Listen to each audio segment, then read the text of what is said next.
with Amity University, Ranchi. I welcome our revered guest of the day, Professor Dr. Krishna Kant Dave, sir. May I take this opportunity to kindly introduce him to our gathering here? Professor Dr. Krishna Kant Dave, sir, is a distinguished academic leader, researcher, and administrator currently serving as Group Vice Chancellor of Sri Venkateshwara University, Gajraula. With over 29 years of rich experience spanning academia, industry, and institutional leadership, he has successfully led several universities as Vice Chancellor and continues to contribute significantly to higher education reforms and innovation. A PhD in Finance and MBA, Professor Dave, sir, has published more than 50 research papers in reputed national and international journals, many indexed in Scopus and Web of Science. He also holds several patents and copyrights, reflecting his commitment to research, innovation, and practical problem solving. An accomplished mentor and keynote speaker, he has guided over 26 doctoral scholars and has addressed numerous national and international conferences, seminars, and FDPs. His unique blend of industry experience and academic excellence enables him to provide valuable insight on leadership, research, quality education, and institutional development. It is our absolute privilege and an honor to welcome Professor K. Kedavisar as our distinguished speaker and resource person for this session. Without further ado, may I kindly request Sir to take over. Over to you, sir. Thank you so much, Dr. Tanisha. It was for a nice introduction, and I'm really honored and be very happy to be part of this FDP because it is designed by UGC MHRD, and I'm thankful to the Amity University Ranchi especially for providing me these opportunities and taking this challenge to train all faculty members or faculty, all department of faculties throughout India, because who has taken this lead and training, providing training to the teachers is very important nowadays. And if you talk about being a vice chancellor of the university, what is most important role in the university you feel? I feel that if my teachers are trained very well, if my teachers are groomed very well, if my teachers knows about each and everything of development, of the development of the education, then only they can contribute in the development of the students. And nowadays, students are very smart. And if we are not prepared, if we are not fully developed, we cannot put our impression in front of students. So what is needed? Like this is a time where we have to be developed. My topic is very much relevant today. And first of all, I would like to thanks to the Professor Rajesh Kumar Dubey sir, because he is the catalyst, providing all kind of support to the all in the universities where he wants that these kind of things to be executed, faculty to be developed very well. So my sincere thanks to the Professor Rajesh Kumar Dubey sir, Director and Coordinator of National Education Policy and such kind of FDPs, and the Honorable Vice Chancellor of Jodhpur University, Jai Narayan Vyas University, Honorable Vice Chancellor of Amity University, who has given me these opportunities, and Dr. Ajit and Dr. Tanisha, everybody, those who are very much involved in education of this FDP. Now, my topic is very much relevant, and I would like to interact with each and every person today. I'm very fortunate, again, I'm telling you, that I'm getting these opportunities, and almost more than 100 faculty members have joined this FDP program. And if we talk about the impact of this FDP, if you multiply, if we talk about one batch of student, 60 number, and teachers who teaches normally of four semester, 4 odd semester, 4 even semester continuously in a semester, 240 multiplied by 100.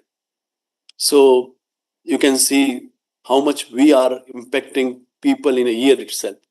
I'm not talking about this 1.5 hour, we interact each other, and we will give this impact to our student in multiple of 2400. So it is rightly said in Punjab में कहा जाता है कि गुरुवाणी ना गुरुवाणी गुरु को शब्दों से like how much आप कहा कितना और सुना कितने लोगों ने, तो that is impactful. One person is telling, but how many people are learning, how many people are listening, that is important. So, without wasting much more time, I would like to come on today's topic. So, just I would like to ask everyone, everybody is comfortable in communication, everybody is comfortable in connectivity point of view.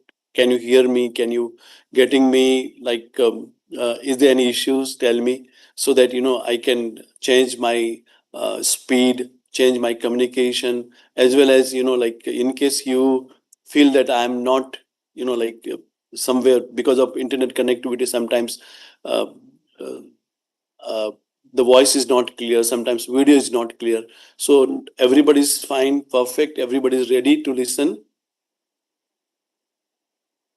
All good, sir. All good. All good, fine. Yes. Fine. So just I'm sharing my presentations among you, all of you.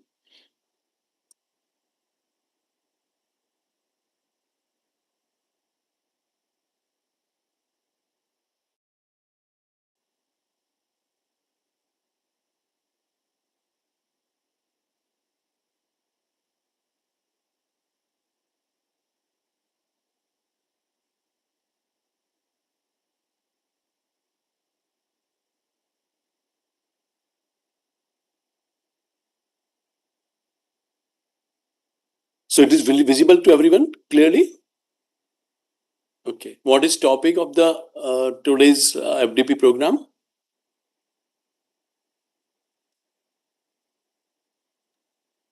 Academic Leadership and Institutional Growth, Trends for Okay. 2026. Okay, so my entire screen is visible, na? My only slide is not visible, na? Okay, only slide is visible. I think entire screen is visible. Yeah, na? it is. Yes, sir. So just I'm just would like to just a minute.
So what is about it now? It's clear. Only slide is reflecting, No, or sir. We entire can still screen is see. reflecting. No, sir. We can see the other slide Other as well. part. Just a minute.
Yes, now it is okay, sir.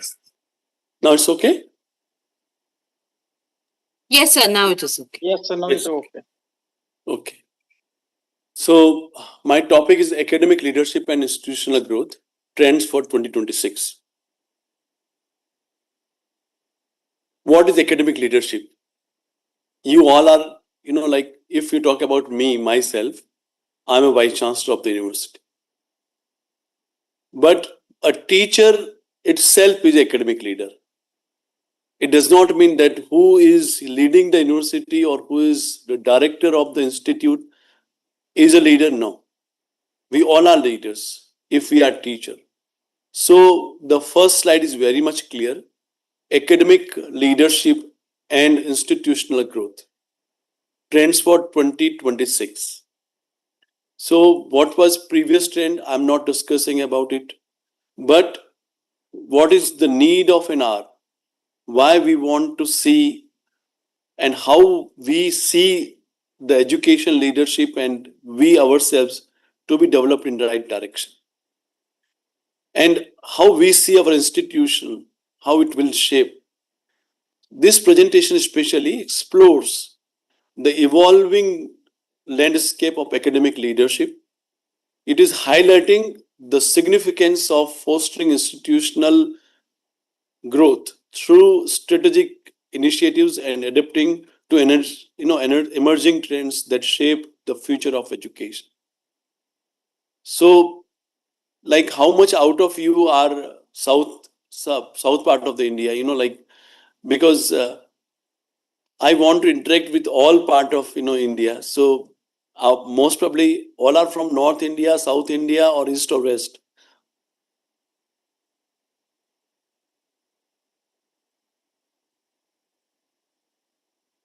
Okay, fine. So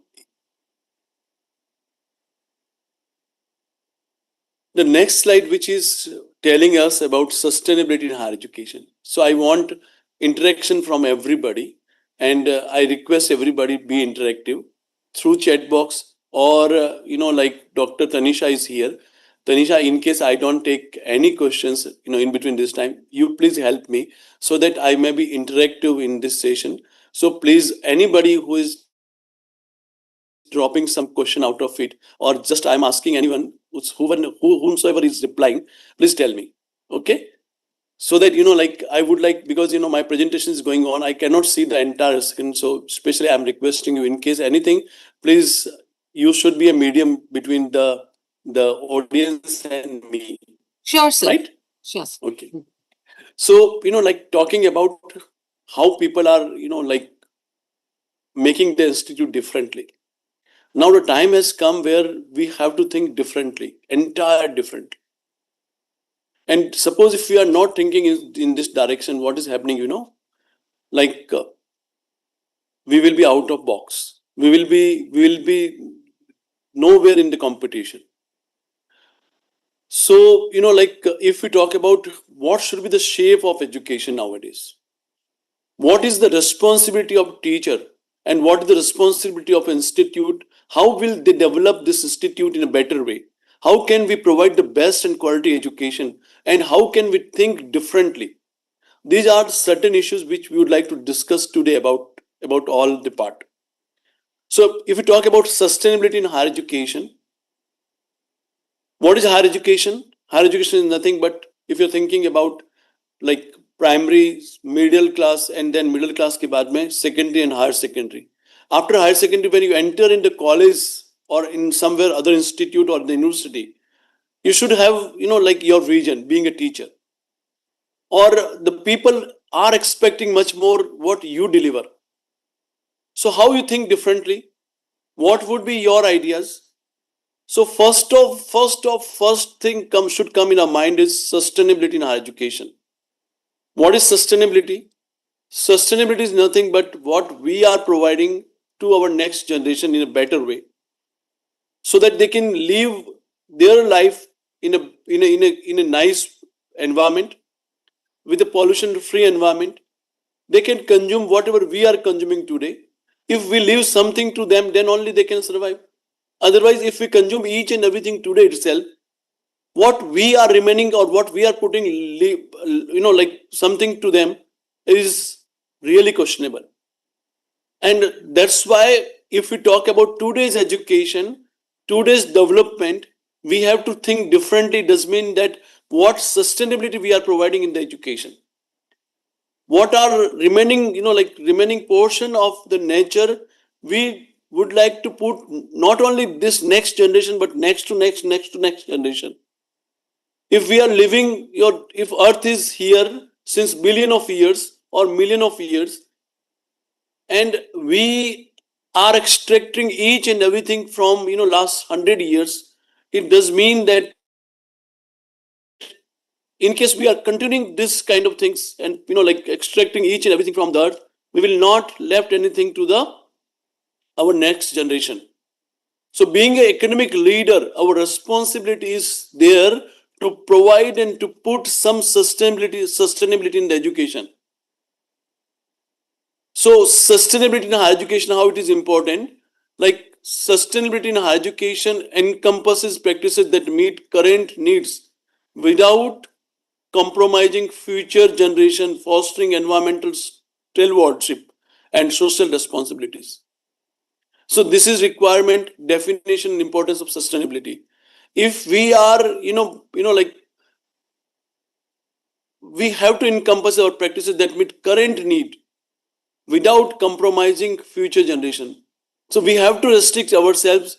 We have to restrict, like our need and desires with certain period of time. So with certain things and with certain limitations, then only we can, like give something to the next generation. We have to foster environment. We have to, like stewardship and social responsibilities. Sustainable practices in curriculum development. If we talk about, like I have taken a lot of example from world best universities, and like how many universities are in practices. If you talk about University of Toronto, Canada, they are consistently ranked as one of the world most sustainable universities. It treats sustainability as a core value by aiming for climate positive futures. If we talk about IIT Delhi itself and Amity University, they have, like they has made, they like IIT Delhi has made massive strides to become India's top ranked sustainable university by focusing on environmental impact and social responsibilities. So, like if you talk about University of Toronto, if you talk about IIT Delhi, they are, very much focusing on sustainability. They are putting their hard efforts to develop their curriculum as sustainable. Looking to the sustainability, environmental part, less use of papers, more use of technology, and that should be limited so that we can leave something to the next generation. Okay? And we are the second point, which is elaborating sustainable practice in curriculum development. So what kind of curriculum we have to prepare? So we have to prepare an impressive, if you talk about University of British Columbia, I've taken a lot of examples so that you can understand very well how world is moving, how we have to move. So sustainable practice in curriculum, the University of British Columbia, an impressive 82% of its faculty offers sustainability related courses. If you talk about Amity University, our, like group of Amity colleges are talking about sustainability or not. We from any university being an academic leader are thinking about sustainability or not. Our courses are related with it or not. So if we talk about University of British Columbia, an impressive 82% of its faculties offer sustainability related courses. They are offering sustainability related courses. We have to integrate our curriculum and we have to design our courses in according to critical thinking, innovation, and development of solution to the global challenging among students. So these global challenges are, there we have to incorporate in our curriculum. If we talk about University of Tokyo, it is located in Japan. Students take part in a hands-on project like a program that refurbishes and gives away second hand laptop to reduce electronic waste. So they used to provide second hand laptop to the students, so that like in this way they can reduce not only the electronic waste, but they can properly use of the resources with affordable rates. That is the approach. We need such kind of approach in our university also. If we talk about NIFT India, they offers a specialized program in sustainable fashion, teaching students how to design clothes that don't harm to the environment. See the approach, and we have to follow this approach. We have to teach our student they should think about sustainable environment, right? So these are the important tasks which I would like to address today. And then impact of institutional policies. If we talk about IIT Gandhinagar, IIT Gandhinagar, this is the India's first five-star, like green campus. Their policies include zero sewage discharge. They are using bricks that keep building naturally cool to save AC energy. And this is the approach which we need. Like nowadays, everybody is facing very much crisis. Our dollar versus rupees rate, you can see, it is nearly approaching to 100 rupees per dollar. Why it is? Because we are not limited till sustainability. We are dependent very much on petrol, on other countries. We are very much dependent on America and Gulf countries. So in case if we have our own resources, we can use in a better way. So, like zero sewage, if we put bricks, very good bricks, that can not only save the environment, but they can save to reduce the carbon emission. So University of Copenhagen, I'm just talking about Denmark, it is located in Denmark. They have policy to reduce air travel emission by 25%, switching to the virtual meeting wherever possible. So we are interacting virtually now. This is again a part of impact of institutional policies. So we have to adopt sustainability focused policies within institutions, drives organizational changes, enhance resource management, and promote our cultural environment awareness. So we have to promote our cultural environment. Then only we can achieve this sustainability in higher education. Stanford University, I'm talking about USA, they have, like has a strict policy of zero waste by 2030. This is their goal, this is their objective, and like they declared on their website that by 2030 they will produce zero waste. Zero waste they will produce, which has led them to install green cleaning machine in all student housing. Green cleaning machine in all student housing. See how the world is moving and how we have to think separately. So if we talk about today itself, I just would like to tell you what should be your objective being academic leader. You must tell me that we have to think about sustainability. We have to inculcate syllabus according to that. We have to incorporate good things where we can put something to our next generation. We have to aware all the students so that they can learn about sustainability. We have to incorporate something good in our curriculum, and we should need to develop or put some goal by 2030 35. We will not waste anything, or we will not generate any kind of waste. Waste should be recycled, waste should be reduced. And if we decide together, I'm sure that we can differentiate ourselves with other. Is it clear to everyone? My interact with anyone? How much you are getting out of it?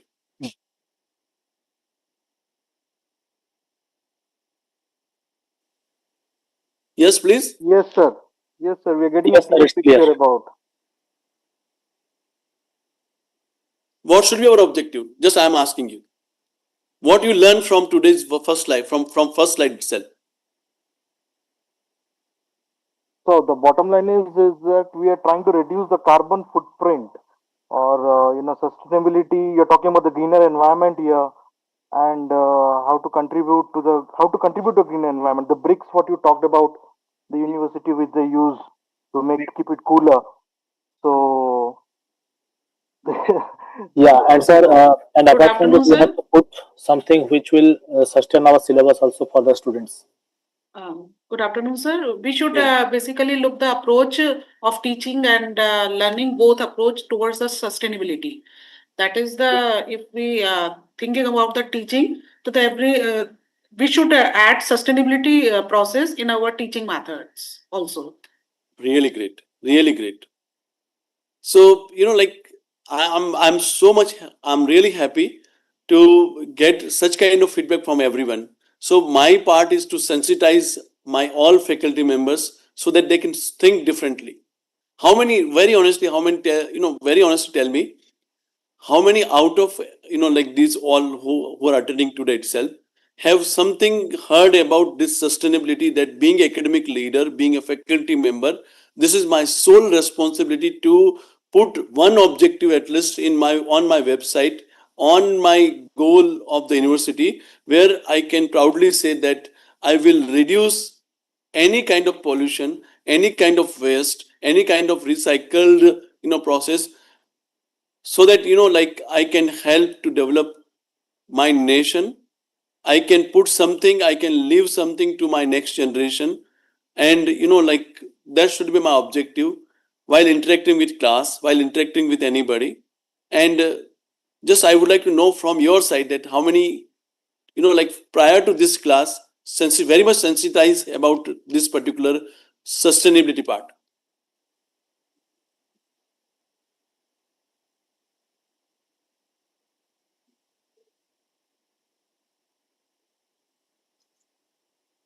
So Yes. good afternoon, this is Vishant from Tamil Nadu. Yes. So I think maybe I would go back to the our old tradition of Indian knowledge systems, where in a type of a Gurukulam system, I would go for open theaters and open classroom systems by cutting out the electricity, air Yes. Yes. conditioning things to make it more sustainable. Good. Yes. Yes. True. Very true. Sir, Very true. I'm from So Belguria's College, and I want to add something. We need to yes, change our lifestyle, sir. We need we to have to change. conditioning the in young brain so that they may adapt the sustainability in their lifestyle. Basically, it is not the only one step which initiates the sustainability. It is the whole lifestyle that may be transformed from this style to that style. That's That's what you really earlier mentioned, that in you are comparing our education system with the some abroad systems. So they are actually inculcating in their lifestyle. The term sustainability itself exists in their lifestyle. That's what we need to understand. We need to condition our the generation, and that's why वो sensitization we need to develop in themselves so that they may self aware. कोई बताने की जरूरत नहीं पड़नी चाहिए sir.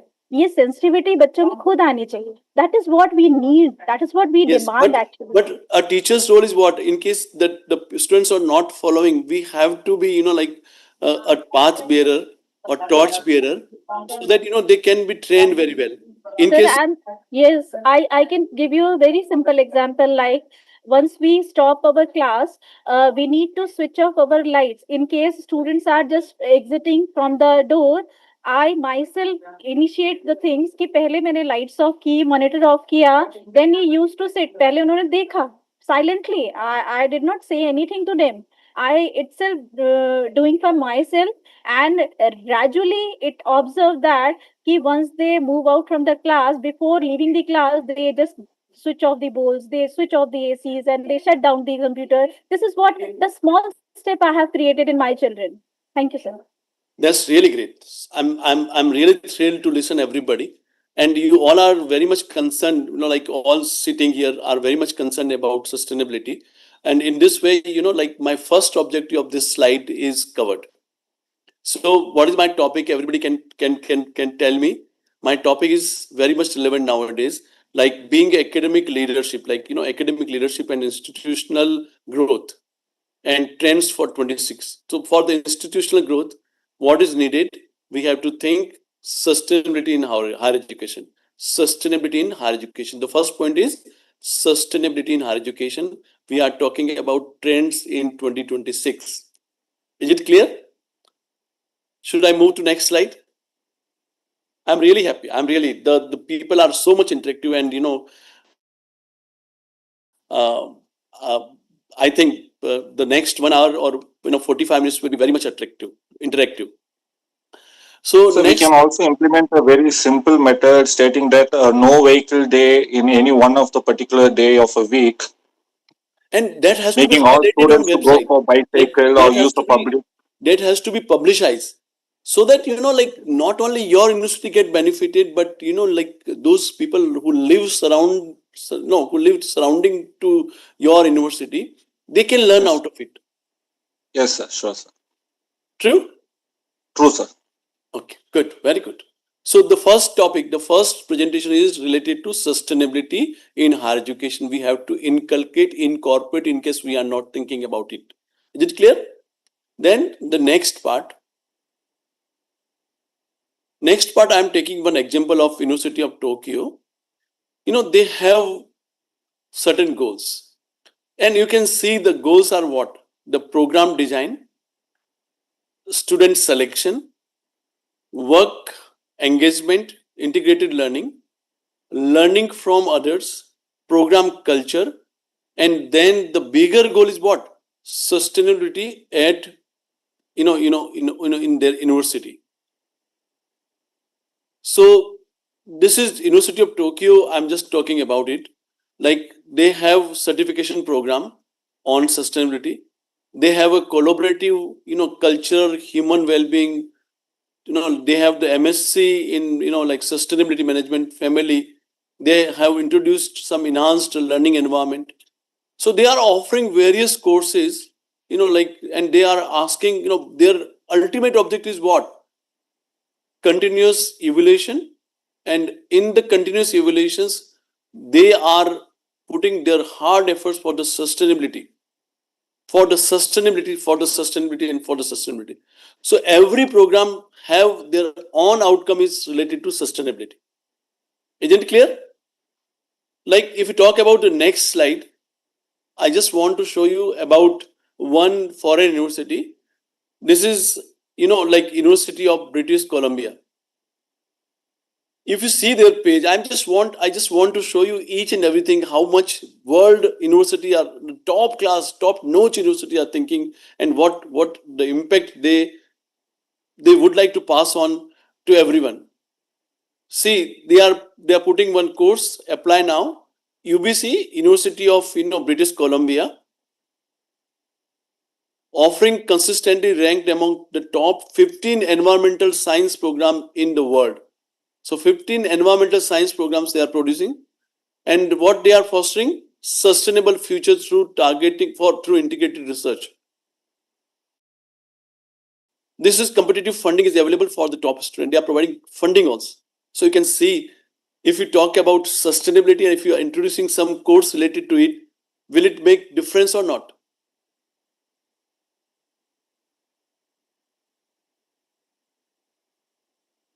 Isn't it?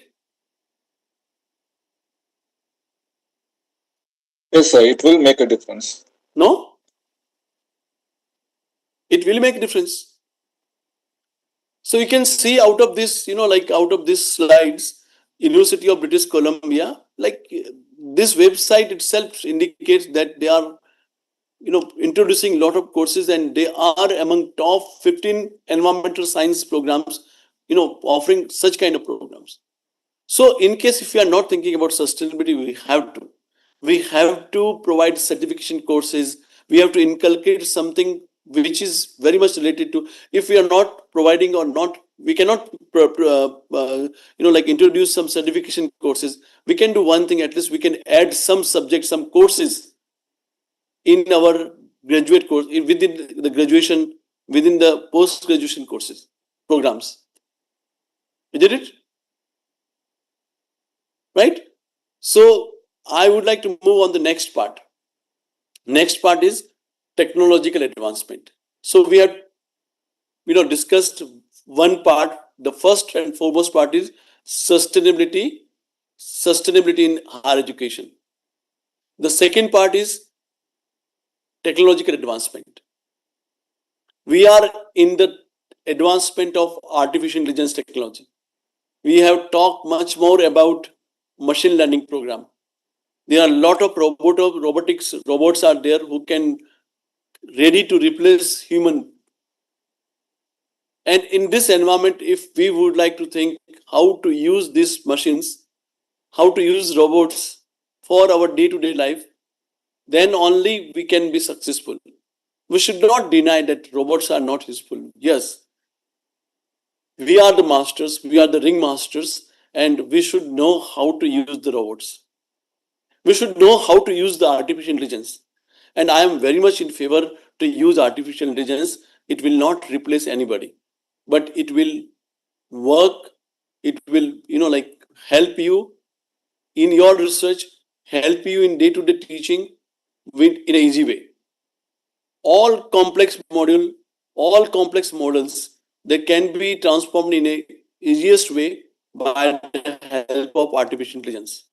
So the second part, if we talk about academic leadership, because you all are the teachers, and if I just would like to know from your side how you think differently.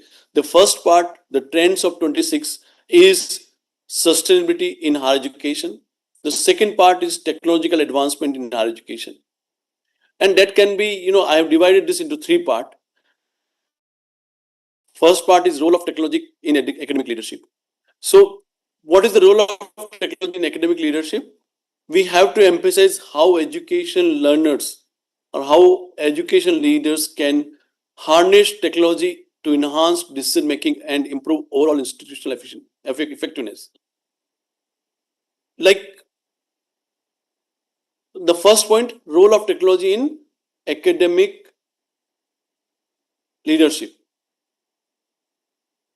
Like technology allows university leaders to move away from guesswork and use real-time data. Now AI, because of AI, you will get all data at a real time to make big decisions. Instead of waiting of the year-end report, they can use digital dashboard to monitor everything from enrollment numbers to the faculty performance. If you talk about me, I have my own dashboard. I can see and visualize how many students have attended the classes, how many teachers have, give their presence, what syllabus they have completed, at what stage they are, how many students turned up today, in which class less number of students was there, why the less number was there, who is the teacher responsible for getting highest number of attendance, who is the teacher responsible for getting the less number of students. So all things are available on your desktop, and that is the requirement of academic leadership. Suppose you are the leader, you are the teacher, and getting all kind of technological advancement, getting all the tips on your dashboard. It will, you will feel lighted. So that is first part. You have to keep this on your dashboard. The second part, online learning and student engagement. If we talk about, like Saudi Arabian higher education institutions, they have integrated scheduling software that has cut down scheduling conflicts by half, allowing them to focus more on long-term strategy rather than daily fixes. So they work on long-term strategies. Rather, like attendance lena hai, register bharna hai, then, like all you can do this on, like using more advancement technology. Second part is online learning and student engagement. So we have to inculcate NPTEL, SWAM. So innovative platform transform passive lectures into active learning experience. Tools like gamification we have to use. Virtual simulation make complex subject feel like a mission or a quest which keeps student motivated. So we have to incorporate some game. We have to incorporate some management, simulation program. In case if you are engineering, we have to produce some real simulation program so that one can learn a lot about it. The third part is data analytics for institutional growth. If you talk about University of Central Florida, they have adopted interactive teaching platform called Top Hat. उनका एक बहुत बड़ा software top head करके which led to a 15% increase in class attendance and much more, and much higher engagement during the lecture time. You can see, like people are implementing. University of Florida, they have adopted 15% increase in class attendance and much higher engagement during this lecture time, right? Because of the software, what is known as Top Hat is the software name. So normally we are discussing much more about people are not turning up, students are not turning up in the classes. Now the environment is changed. Like we are facing a lot of problems because they don't appear in the classes. We should not have. We have to increase their attention. We have to provide our class very interactive, and that can be done if we put some gamification, some simulation program in the classroom. The third part is data analytics for institutional growth. Like I already explained one example with Central University of Florida. One other university which I would like to tell you, Boise State University, which is located in like UK. They have automated feedback system to analyze student comments in real time. So whatever the student commenting, they are analyzing this comment. This data helps the university quickly identify which teaching method are working and which need to be changed to improve student success. So Boise State University, the Stanford University, the university, Central Florida, they all are very much talking about the real-time data. They are taking immediate feedback from student, and this kind of approach we have to inculcate in our university practices. We have to learn from the world-class university how they are putting their advancement in the technology. So technological advancement we have to put some simulations. Just I would like to tell you, try to find out related to your course. There are a lot of AI tools and a lot of websites are available which provide free of cost simulation programs. You just try to find out simulation of your course and explain this among student. I'm sure that from the previous day you will find the next day more classes, more students strength. So being a teacher, being an academic leader, I have set up 2 points now. First point is sustainability in higher education. Second part is technological advancement, which is need of and which is to be implemented in this 2026. Whereas I can tell you 5 months have already been passed, 7 months are still there. If we can do something good, we can give best out of it to the student. Isn't it? Any doubt till now?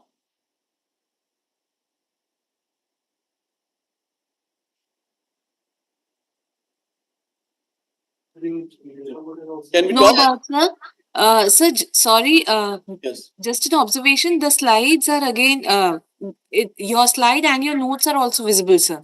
Okay, no issue, no issue. Okay, okay. Just a minute, just a minute, just a minute.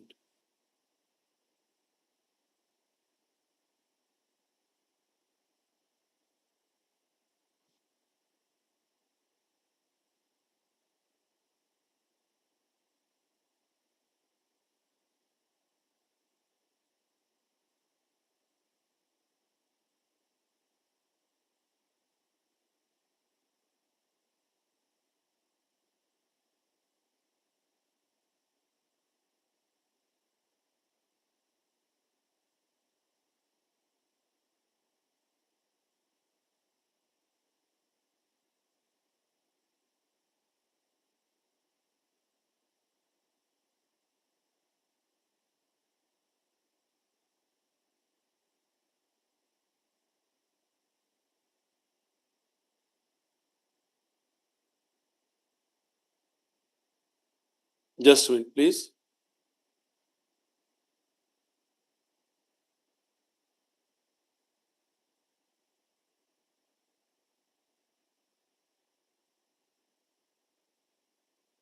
Now it's fine. Yes, sir. Okay.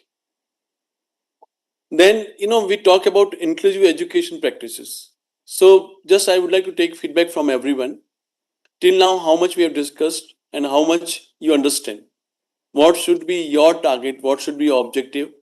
if you talk about the training part and this particular, talk about this particular hour, this particular session, how much you learn out of it?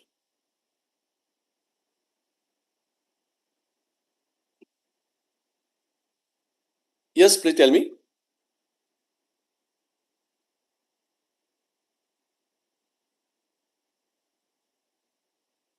Yes. What should be your objective? How much you learn out of it? Please? No? Good afternoon, sir. Yes, good afternoon. In my opinion, higher education must, it should help the society.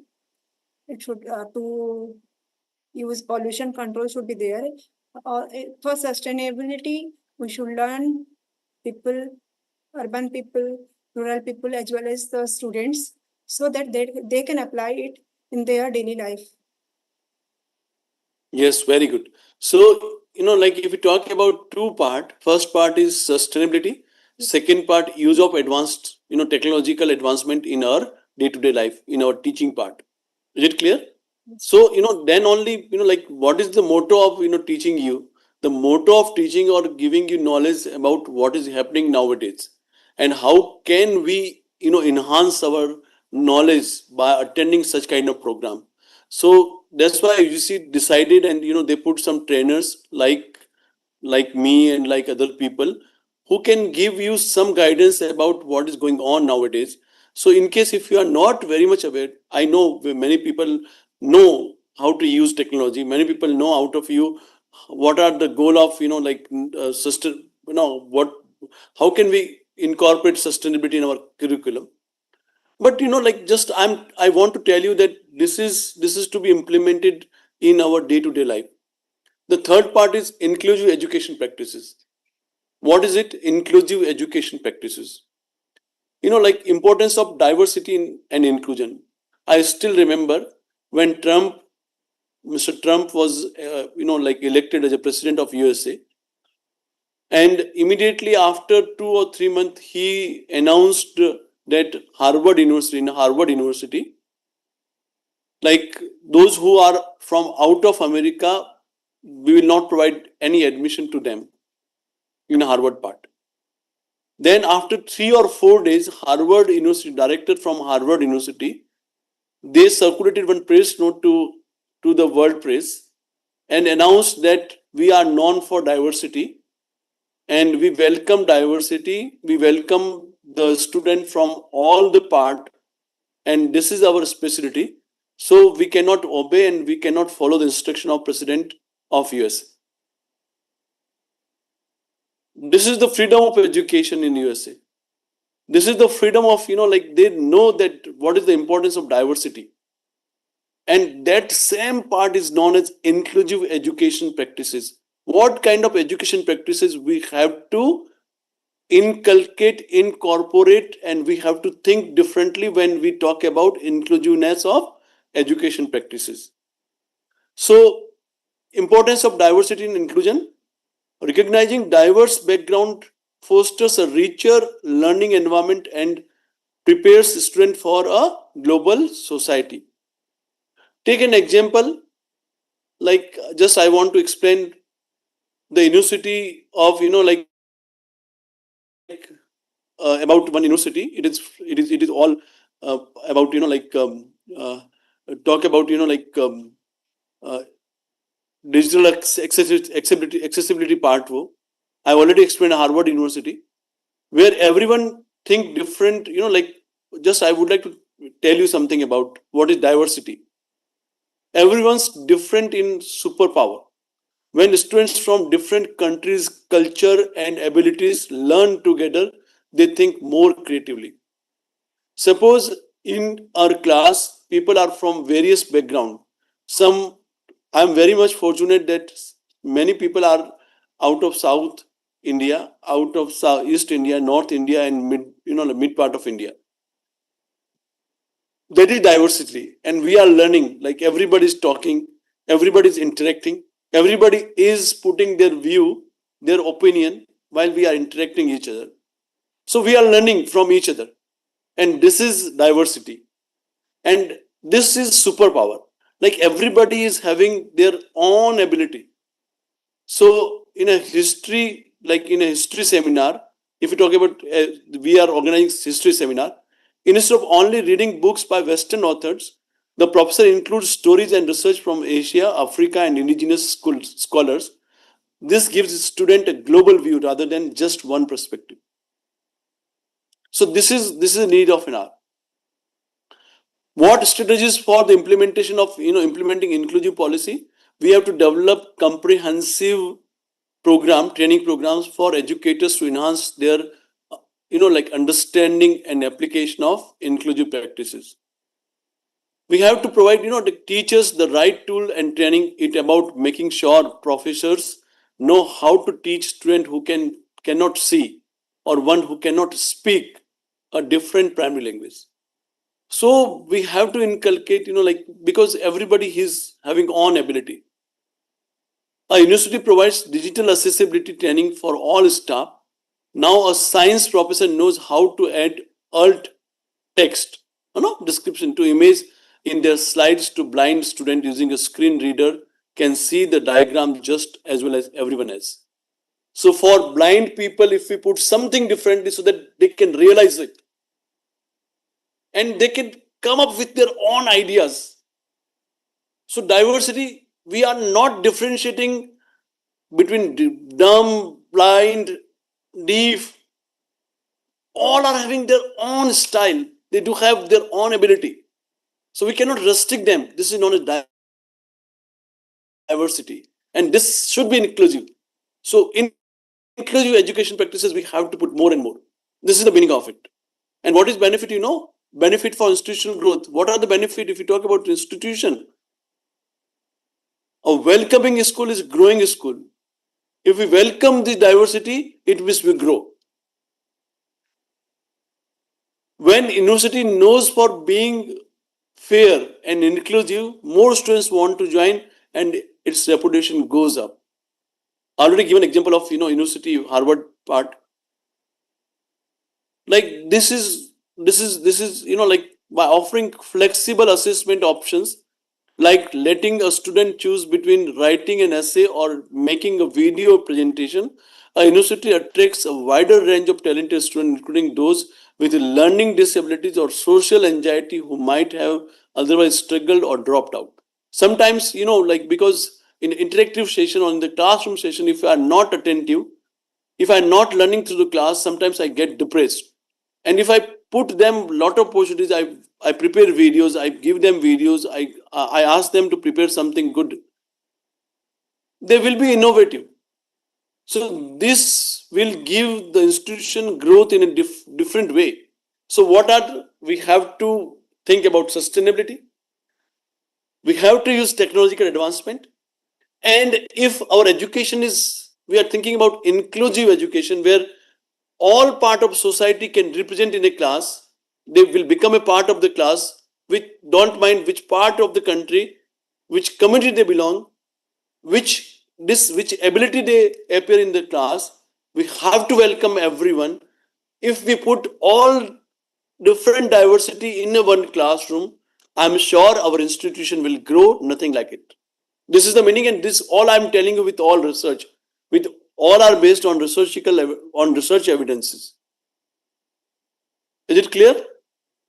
Till now, any doubt, please let me know.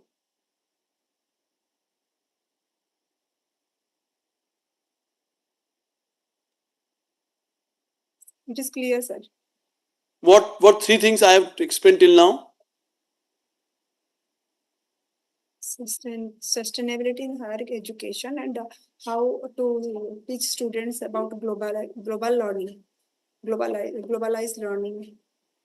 Yes. And, And third is inclusive in higher education.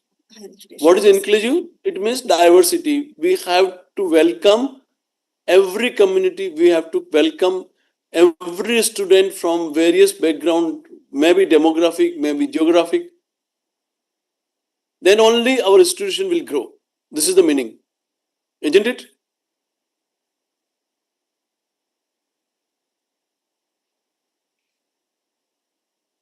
What do you feel? Anybody So want I to have say? a small doubt in that inclusivity part. Yes. So in education system, we are governed by something known as the control of examination,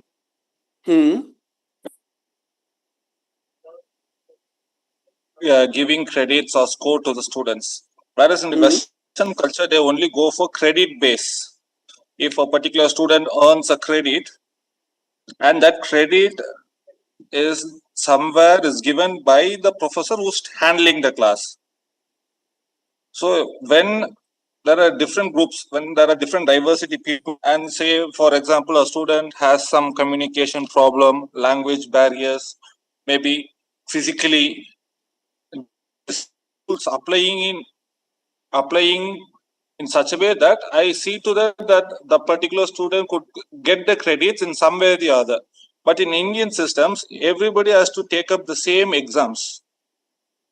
The professor doesn't have the control over in giving the credits to a particular student if lacking in some way or the other. So in that way, I don't think that in an Indian context, this inclusivity is credit based, and the credit without any external interference, only the internal professor should be able to give the entire marks to the student or the credit to the student. Only then we can bring in the inclusivity, sir. I mean, the outcome will be fruitful. Yes, Vishwanath. Very nice, very nice, very nice. I know, and that's why I'm telling you, I'm taking this class, that we have our own standards, we have our own regulations. But being a creative teachers, though we have to provide this credit to every student, but we can, even though change something, if we put something good out of box without considering the regulation, because suppose a student is appearing in examination, we can help him with the tools which is available, and we can bring this student up to certain level. Suppose physically a person who is not physically fit, but his brain is very sharp, and because he is not physically fit, if we are not entertaining them, it does mean that a, a potential or a talented student, we are just limiting him because he is not physically fit. That should not be our objective. Though regulations are there, though credit courses are there, we have our own examination pattern, we have our own evaluation assessment part. But in case we have like potential student with some challenges, we have to welcome them. And that is why I'm telling you, this academic leadership and the role of academic, like this the trends of 2026, how we have to think differently. Otherwise, if I not, because the program is for the sensitization of NEP, and if I will not sensitize you, I will not solve my problem, my uh, uh, address to everyone. So my address to everyone is to sensitize everyone, so that they can think about it, they can like sensitize themselves, and something they would like to incorporate remaining in the regulatory system. That is my objective. So we cannot change in a 1 or 2 days, but my objective is that if you think differently, one day will come where we can change as per Western culture. That is the objective. Exactly, sir. Right? Yes, sir. True, sir. Okay. So the next part is, so the three part we have covered. First part is sustainability in higher education, technological advancement, inclusiveness in higher education, and the fourth part is collaborative partnership.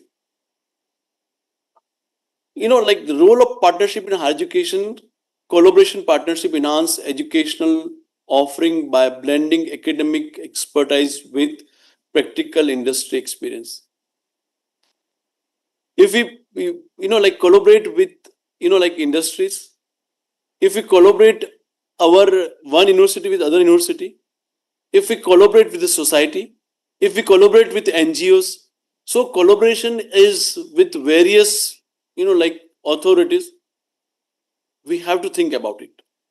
So if we collaborate, what is the role of partnership in our education? It, like when I was in Himachal, I went directly to the governor and I asked that I would like to have a collaboration with Governor House. I would like to have a collaboration with society. I would like to have a collaboration with the police department.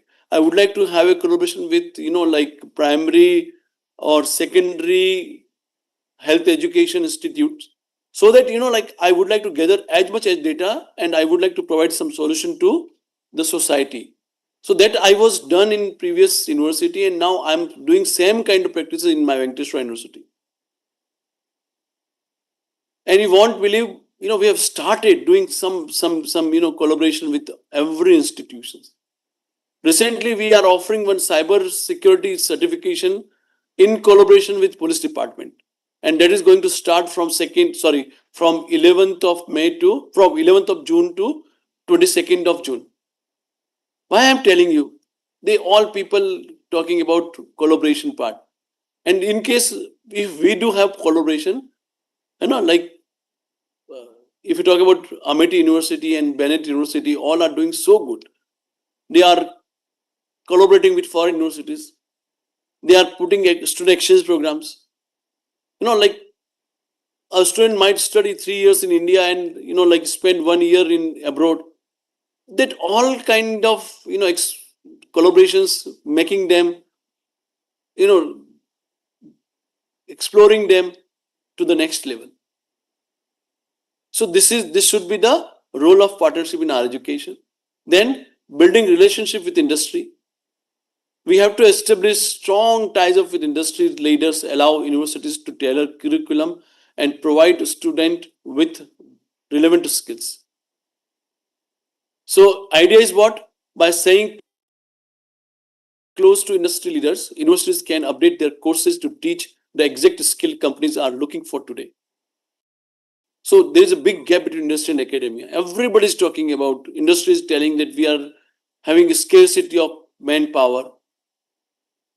Academics says, like academic universities are telling that we have large number of students, but they are not recruitable. So it does mean that we are not providing what industry is demanding. We have to think twice and thrice, and we have, in case we are teacher, we have to take training part from universities, from the industries, and we ask them that what you need. Basically, tell us so that we can inculcate, we can change our syllabus. If we are not doing this,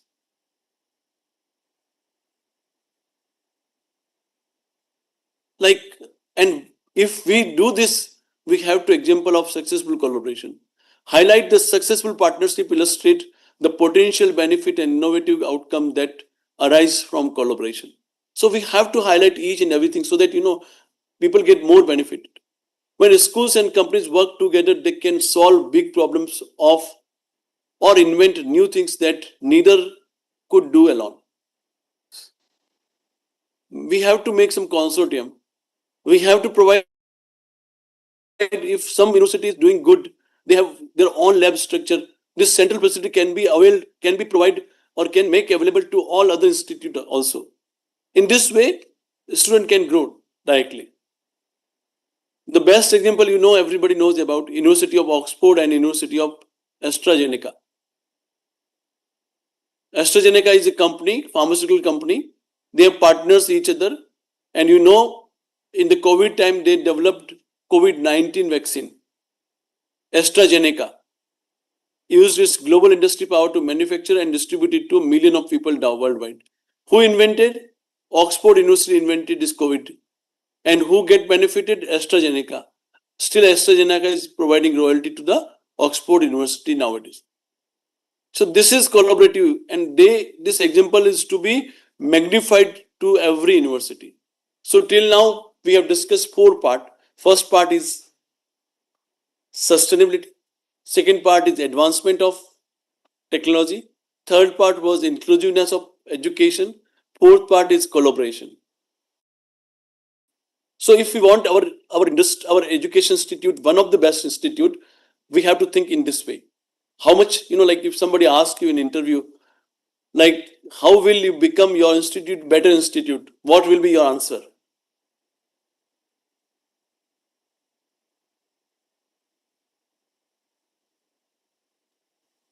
No answer? Great. By adopting collaborative partnership, by enhancing the technical advancements, by Yes. inculcating the sustainability options that we have just discussed. So these Yes. are the things which can make our institution much better. Yes. Very true. Very true. Very true. Someone out of you. I just would like to take one or more. Sir, can I talk, sir? Yes, Jyoti. Yes, sir. I'm myself Jyoti. I'm from Pune, and Yes. I'm working with an engineering college. And Yes. mine college is Cummins College of Engineering for Women, Yes. and this is first women engineering college in India. Very good. And we have collaboration with Cummins company. So directly they are supporting our college. It is self finance engineering college. Yes. And almost all, I mean, curriculum mostly, then internships, then they are also recruiting our students. So this way we are collaborating with the industry. So Very many courses also are conducted by them, and that way yes. we are collaborating with Yes, them. Dr. Jyoti, I do understand, but Yeah. like if you talk about the example of COVID-19, where uh, they have developed one vaccine. The Oxford University itself developed one vaccine. This is known as AstraZeneca, and this AstraZeneca, they have the collaboration with Oxford.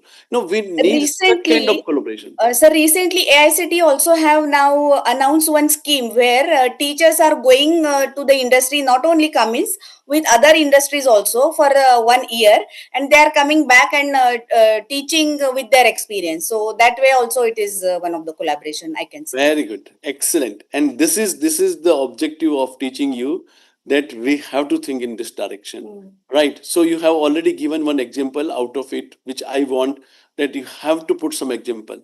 And Jyoti already explained this, that sir, give me one chance. I want to share something. I've made one collaboration that is required, so that like out of we can discuss about it and we can implement in our institute also.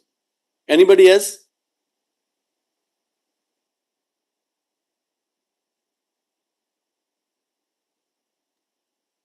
Of course, Like there is. to add something that as policy makers or the people, the higher end people in your institutions or universities, they should somehow convince the students and the staffs in such a way where at the end of the semester, instead of vacation or holidays, they should just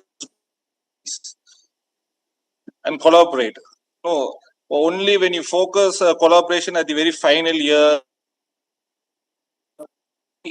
no, it is not. No, it's not going to bring something innovative, both Yeah. in the industry as well as for the institutions. It should start from the very first year, where instead of going for vacations or just spending your time in leisure time, just go for the industries that you are looking for. Work during the holidays. See what you can do. No, students should So be a teacher, trained a or teacher can motivated only in such a motivate. way that A would teacher help can us. only motivate. You academic leaders can only motivate. You can differentiate yourself. So, right, I sensitized you. Right, I'm really happy that everybody is talking in this way. How we can improve our theoretical classes into practical part, so that we can mitigate the gap between industry and academia, and that is needed. Exactly, sir. And we can also give the students extra credits who are willing to do this. So this Great. will motivate them to move into the industries instead of spending in other leisure parts like going for a beach or a trek. No, they can just improve themselves at the young age. Yes, very true, very true, very true. The next part, very important, and we almost all think about this financial sustainability. So financial sustainability is overview of funding challenges, explore common obstacle organization face in securing and maintaining financial support, emphasizing the impact of operation. So what is the funding challenge nowadays? What we are facing, like all Indian universities are facing, the rely heavily on single source of money is like government grant or student tuition fee. If student is able to pay, then only we get salary. And if that one source drop, in case the ratios of student this year or next year drops down, the whole school struggle to pay for basics like staff salaries or electricity. This is the challenge. So if you talk about public universities in Europe, they have faced funding gaps because government support has decreased, but the number of students has increased. And this makes it hard to maintain quality classroom or hire enough professors.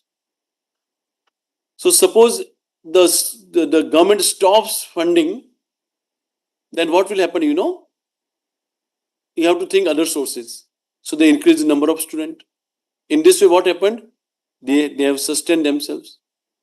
So, like being academic leader, being academic teacher, your responsibility is not to inculcate advancement in higher education, uses of advancement technology, inclusiveness, collaborativeness, or sustainability, but simultaneously you have to think about all financial parameters. And if you are not thinking about financial part, does mean that you are not justifying your job in the university, right?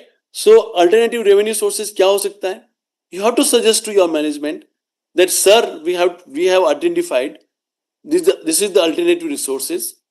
We would like to collaborate with industry. The industry will finance us, fund us, because we will create some projects for them. And these projects will be created in the university because we do have creative minds, we do have creative students, we do have scientists, we usually do study, and this will help to industry if we bring some patent, if we bring some good invention, and this invention should come, then only we will get royalty, we will get continuous income out of our research patent, and that will increase the revenue of the university or institute. That should be the approach, right? And the financial planning and budgeting strategies, we have to plan in advance. Suppose we are talking about 26-27 budgeted plan, we have to ask management that, sir, we are organizing 2 or 3 conferences at national level, at international level. The outcome will be this: we get published our papers in this journal, and we will get revenue out of it in this way. In case anybody who would like to buy their research work, they can buy and will pay some amount on it. So this is how we can become sustainable in our research department. This is how we can give a research amount to our researcher or to the faculty member in case we generate revenue on our research. In case we provide publications, we provide chargeable part, and this chargeable part comes through the university to us, will give more value addition compared to getting money directly. So commercializing know-how, some schools like the Berlin School of Creative Leadership offer specialized consulting and training program to companies as a way to earn extra profit. This, if you talk about financial planning, we have to smart spending using data to decide which programs are worth the money and ensuring that every dollar spent helps the university long-term goal. So this should be, if you talk about University of Alberta, they use data analytics to track how students move around campus. By seeing where the most foot traffic was, they moved their printers to the better spot, like photocopy machine they put where the students put, they feel that there is a very high foot traffic, and which increased usage and saved nearby $15,000 in just 1 year. So they not only saved the money, but they are generating some revenue out of it. So this financial sustainability should come in your mind. Without it, we are nowhere, right? Then, I would like to come on the next part, which is governance and leadership model. What is governance and leadership? That I have divided into 3 parts: emerging governance structure, leadership style in higher education, and impact on institutional growth. The idea is what? Emerging governance structure, moving away from top-down system where one person makes all the rules. Instead, universities are using new framework that let more people like professors and even students help make decisions. So nowadays you can find in every committee we have to, like members, 2 students, 2 assistant professor, 2 associate professor, 2 professors. So in this way, if we have such kind of top-down system, like not a single person can run the university, but if we talk about the entire team, then only we will be successful. So this is known as governance. Many schools are adopting shared governance. For instance, University of California, what they are doing, the academic senate made up of faculty has a direct say in what is taught and who is hired, ensuring that those doing the work have a voice in how the school is run. So participative leadership is required. Leadership style in higher education. What is leadership style in higher education nowadays? Like how a leader leads. Modern leaders focus on being inclusive. Diversity, making sure people from all background feel welcome and empowered to do better best way. Like university transform, if you talk about a dean using a transformational leadership style might inspire their department to create new green campus initiatives rather than just giving orders. They share vision that gets everyone excited to find creative way to save energy, right? And the impact of institution growth, what will be impact on the institution? When the management and the leaders are doing a good job, the whole university grows. This means better research, more student graduating, and a stronger reputation worldwide.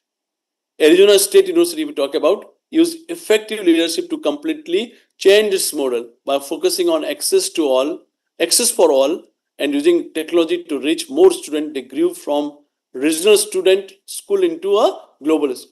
Where a chota sa school tha, because of this participative leadership, because of focusing on access for all, they become a good leader. This is how somehow we can differentiate ourselves. Globalization in higher education is need of demand. Trend in interests, you will see more and more more and more students are enrolling. Like in 2022, if you talk about, nearly 7 million students studied outside their home countries. 7 million students. They move away.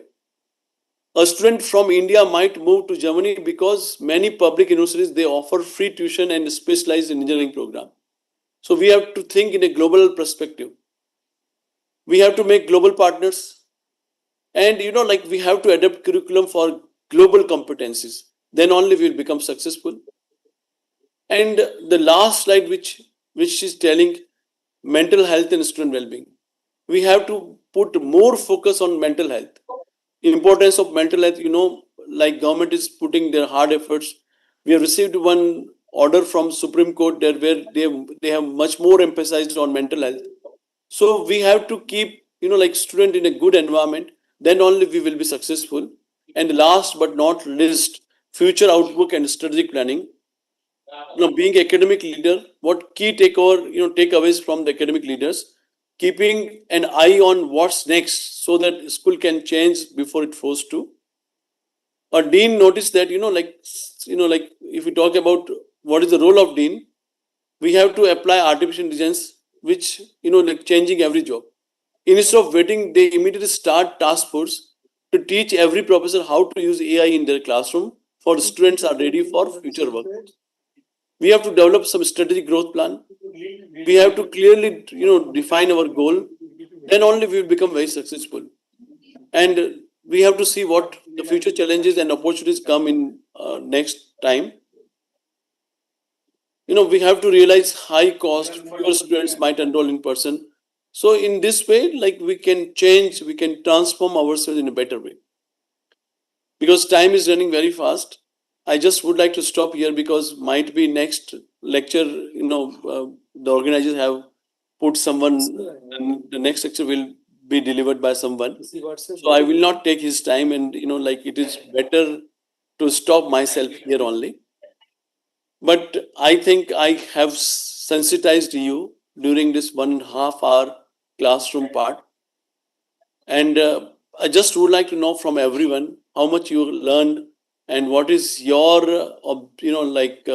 learning part.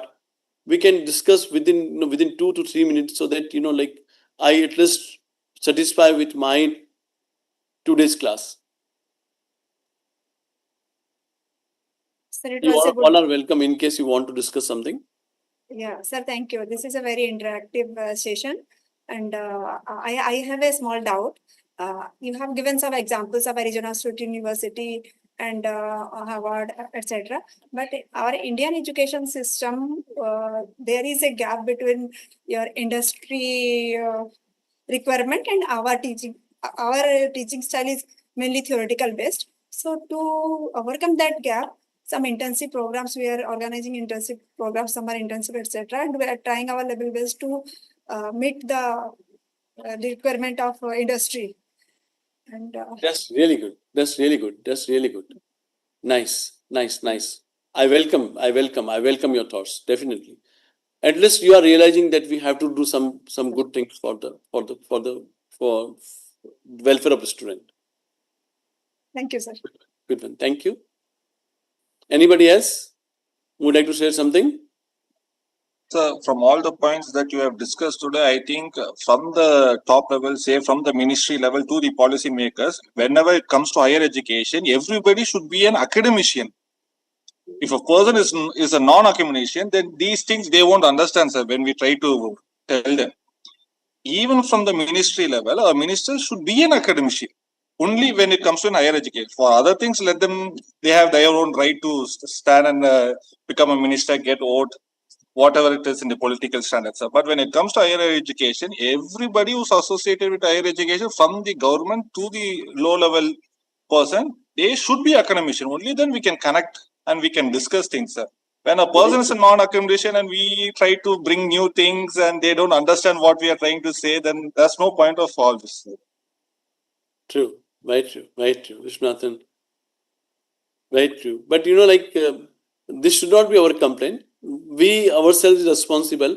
Like in 2014, I still remember Narendra Modi have set one campaign for cleanness, for Swasth Bharat and Swasth India, Clean Bharat. And then after everybody is following, you can see nowadays every platform, railway platform is neat and clean. I still remember earlier, earlier version prior to 2014, like you cannot stay or you cannot stand even though on the railway station because people use toilets, people use, create, spread lot of dirt on the platform. But nowadays you will find the platforms are very clean. We would like to eat something on the platforms. Shops are running very well because of only the vision put by Narendra Modi, our honorable prime minister. So in similar fashion, I just would like to tell everyone, in case if we start putting something of our own, then only we can segregate ourselves or differentiate ourselves, rather blaming on the system. That is my objective. Right? Anybody else? Yes, sir. No? So thank you so much. Thank you. Thank you to everyone. Thank you, sir. Thank you. Thank you very much.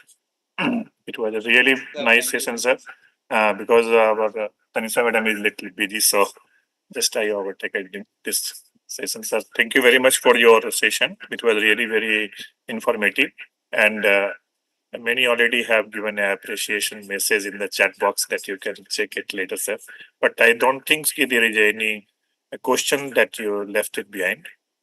So thank you very much, sir. So we will take some break and then again at 3:45 we will start with the new session.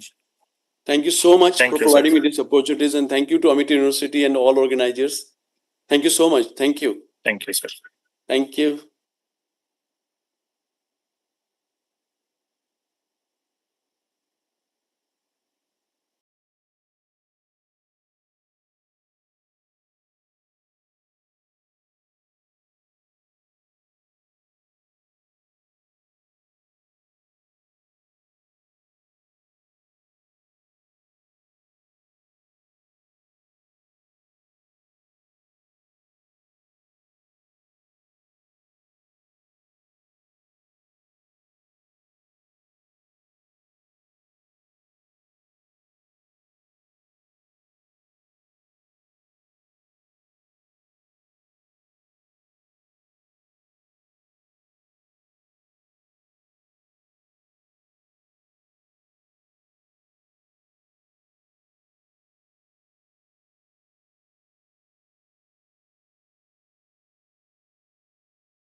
Our new speaker has joined.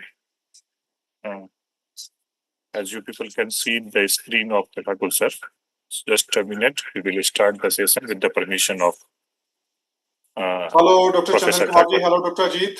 Namaskar. Good afternoon. Namaskar. Good afternoon, sir. Good evening, sir. Good afternoon.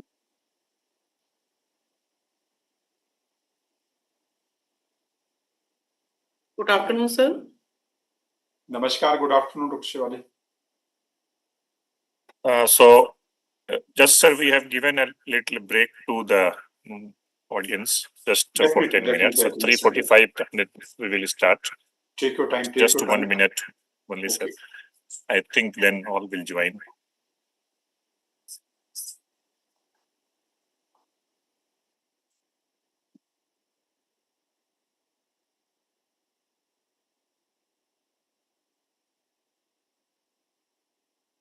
Ajit sir एक बार message कर दीजिए group में सभी को join कर लेने के लिए again for the session. Okay, sir.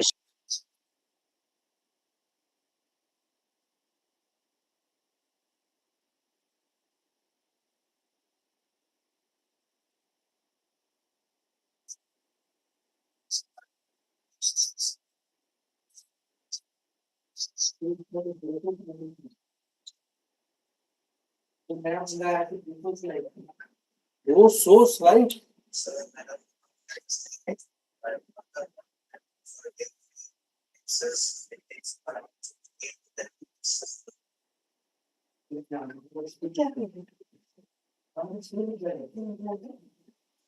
Now we can start, sir.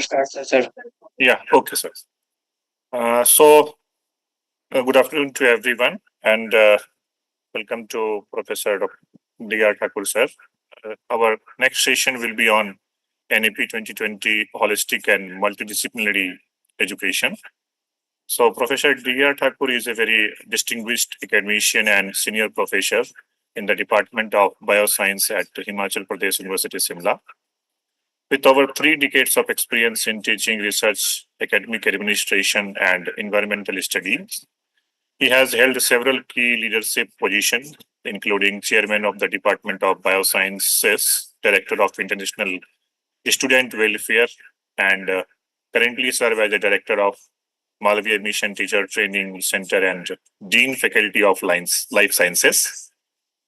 Professor Thakur has guided numerous doctoral and postgraduate scholars, completed major research projects, and published more than 178 research papers in reputed national and international journals.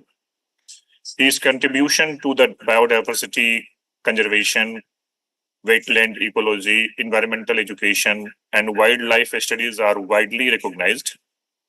He has represented India in several international academic forums across South Africa, New Zealand, Thailand, Portugal, Greece, Canada, and Germany. An accomplished educator, researcher, and policy expert, Professor Thakur continues to contribute significantly to higher education, environmental conservation, and scientific research in India. It is our privilege to welcome him as the speaker for this session. Welcome, sir. And without wasting time, over to you for this session. Thank you once again. Sir, your mic is muted. Thakur, sir, your mic is muted. Okay. Yeah, thank you. Thank you, Dr. Chandanji. Thank you very much for your kind words. And I hope I am audible to everyone, right? Yeah, yes, sir. You are very loud and clear. Thank you. Thank you, Dr. Chandanji. Thank you. So the birthday director, UGC, MMTTC, Jain-Ram Vyas University, Jodhpur, respected Professor Rajesh Kumar Dubeji, Dr. Ajit Kumar, Dr. Chandan Kumar, and to all the coordinating team. A very good afternoon to you all, and I welcome you all in the second technical session of the day of this NEP 2020 orientation, the sensitization program being conducted by Jain-Ram Vyas University, Jodhpur, in collaboration with the MIT University, Jharkhand, Ranchi. So I welcome you all in this second technical session of the day. Dear friend, as we know that a new policy, a new system of the education has been introduced. And this program is being conducted to make our fellow colleague aware about why this policy is, what are the various merits of this policy, what this policy is exactly. What was the need to introduce this NEP-2020? You know, we were having many such commission on the education, many such reforms have been brought, many such policies we have borrowed from the different parts, even from the developed nation. So what was the need to bring a kind of the new system of the education that is known as the National Education Policy 2.0? I will reveal that. But before I start my actual topic, I would like to make it clear that, you know, friend, dear friend, this is not a kind of the teacher taught, this is a kind of the academic interaction. Because in that system, a mandate has been assigned to 151 such centers present in the country to conduct such program to make our fellow colleague, our teacher, aware about this policy, to orient and sensitize them about this new policy, about this new plan. So for friends, this is not a kind of the teacher taught, this is a kind of the simply academic interaction between the academician. You people are also teacher, I am also teacher. So this is some sort of the academic interaction between the teacher. So this academic interaction is for the acquisition of the more knowledge to make our fellow colleague aware. We have a target to train about the 15,98,000 teachers. Just a few months back, this was the data. It may be about the 16 lakh approximately all over the country. So this is a kind of the program to acquaint them, to aware them, to sensitize them, to orient them regarding this policy. Dear friend, this policy, this is for the acquisition of the more knowledge, acquisition of the more skill. You have the knowledge of the subject, you are well acquainted with the teaching, learning, and the various pedagogies are there. But you know, there is always scope of the improvement, and the sky is the limit for that. There is always scope. So friend, this interaction is just for acquainting, just to make them aware. We are here to enhance our ability as a mentor to understand the psychology of the student, to understand the behavior of the student, to know more about the student. Because you have seen in the system of the higher education, we have a very biased relationship, which is known as the teacher-taught relationship, which is known as the mentor-mentee relationship is there. And being a teacher in the system of the higher education, we not only impart the knowledge of the subject, but we impart the knowledge beyond the subject also. Beyond the subject also. If a student is spending about 16 to 18 hours with his family, with his parents, thereafter the longest period is being spent with the educational institution, with the teachers. That's why we have a very kind of the biased relationship. That is the teacher-taught, or that may be the mentor-mentor relationship is there in the system of the higher education. So, we are here to imbibe that preciseness of inoculating the minds of the student with the knowledge, with the vision, with the wisdom, to orient them, to sensitize them, to be an honest individual, to be a sincere individual, to be a good citizen for the service of the mother nation in general and for the service of the mankind in particular. I am using the word mankind also. So means our services are not limited to the geographical boundaries of the nation. Yes, friend.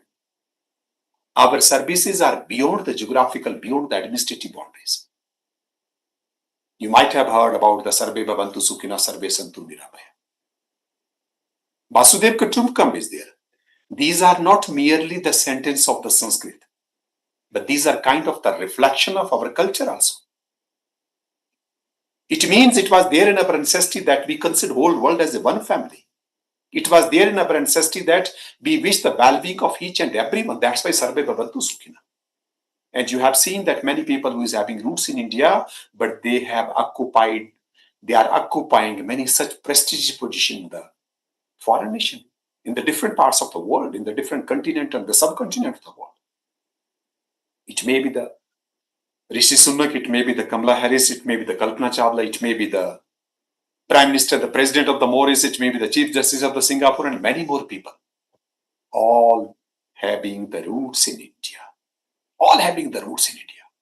But they are serving the mankind in the various parts of the world. So that's why to serve the mother nation is one thing, But beyond that, we have to serve the mankind all over the world. As we know that this 21st century is the century of the India. Is the century of the India because many milestones we are going to achieve in this century.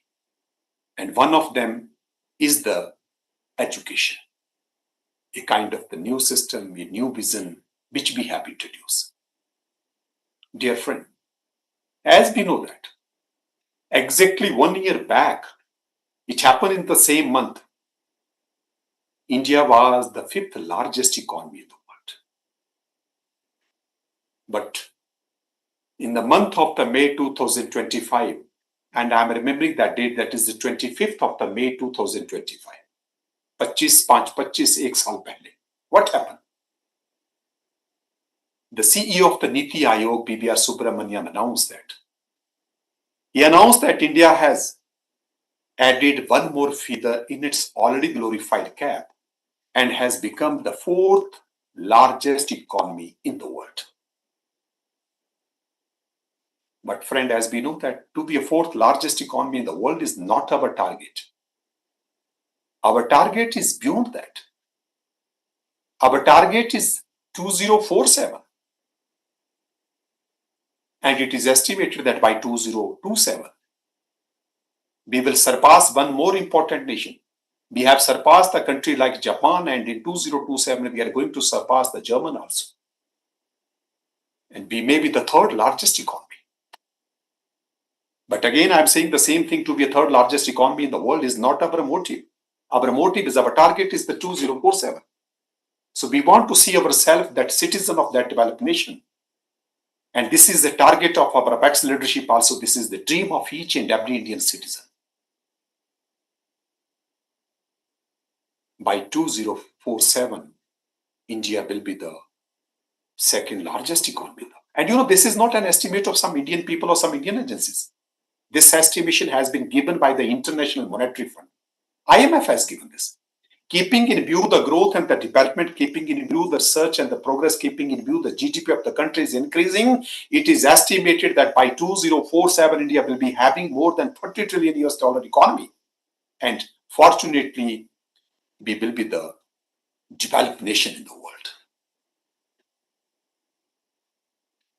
Dear friends, the statement of the economics is being quoted here isn't being.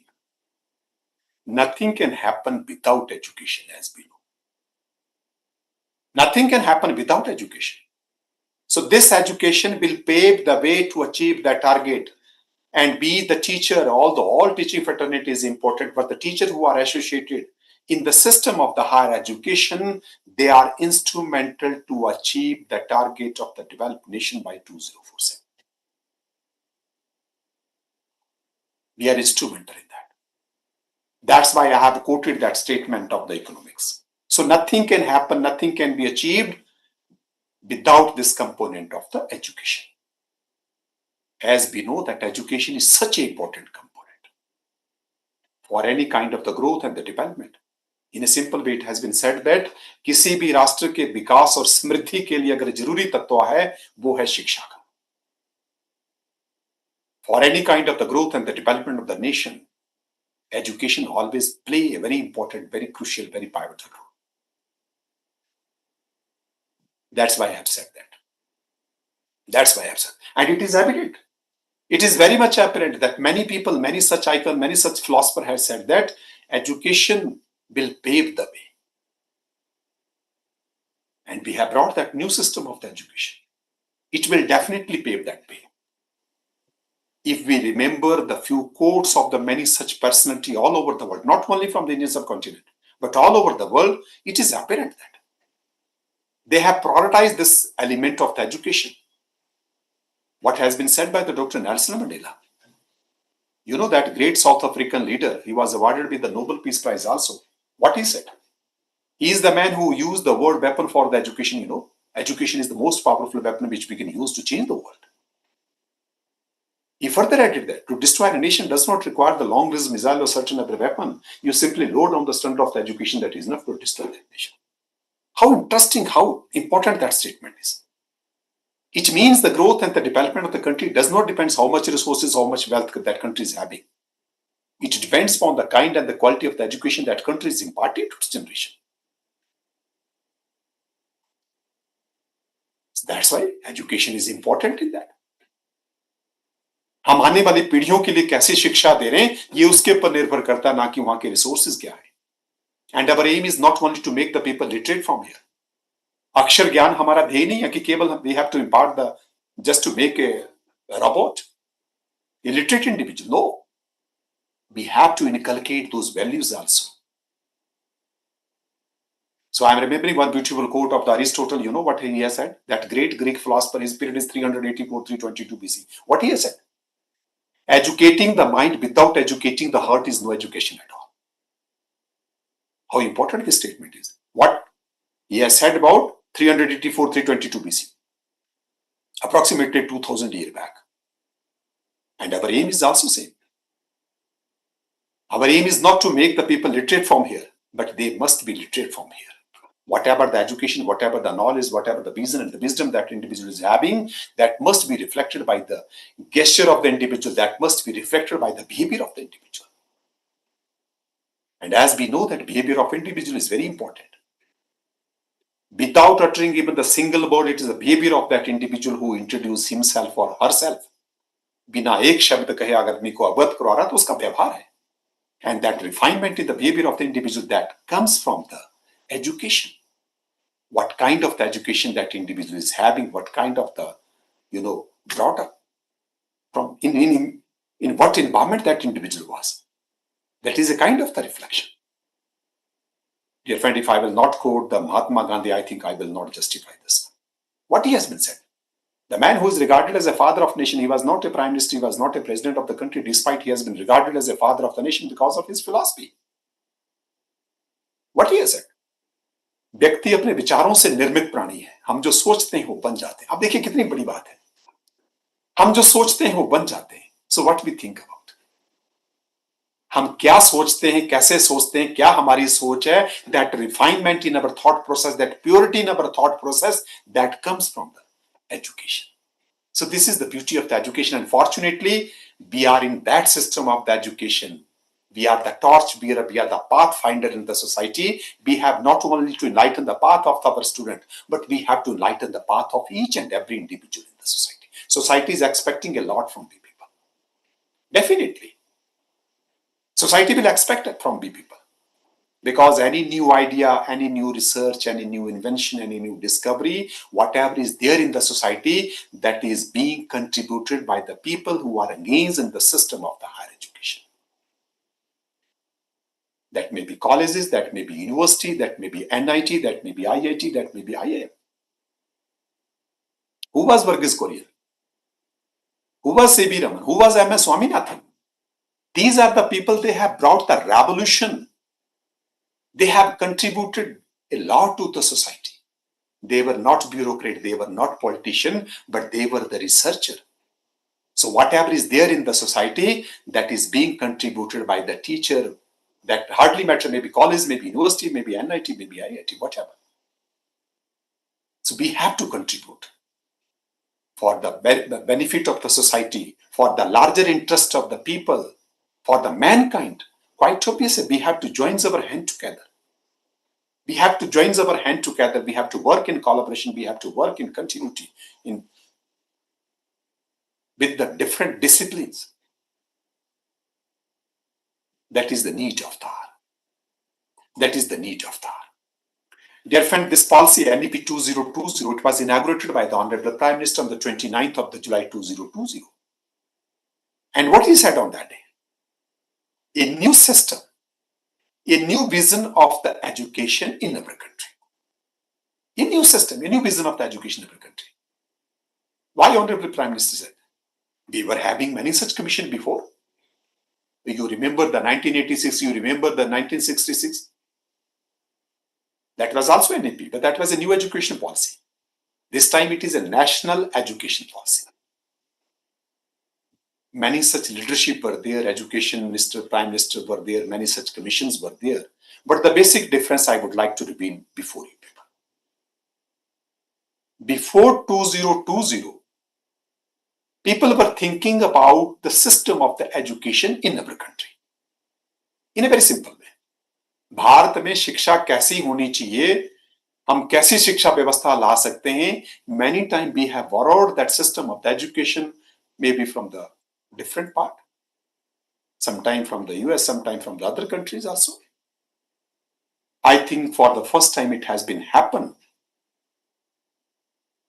कि भारत में शिक्षा कैसी हो इसके ऊपर विचार नहीं किया गया, विचार किया गया कि शिक्षा के बीच में भारतीयता भी होनी चाहिए.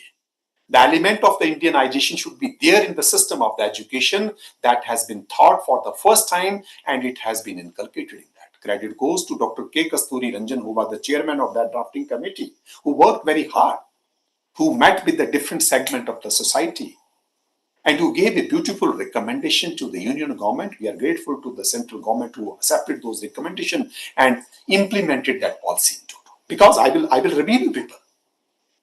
Many such components, many such targets are there which were not at all there in the previous system of the education.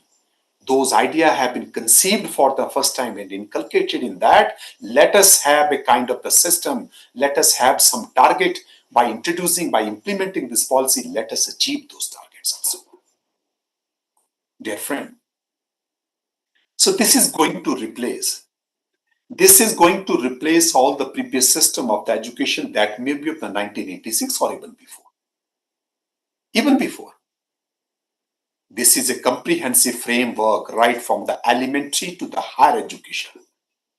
And component that may be the vocational, that may be the technical, that may be the skill-based, that may be the value-based, they have been prioritized and they have been inculcated in that.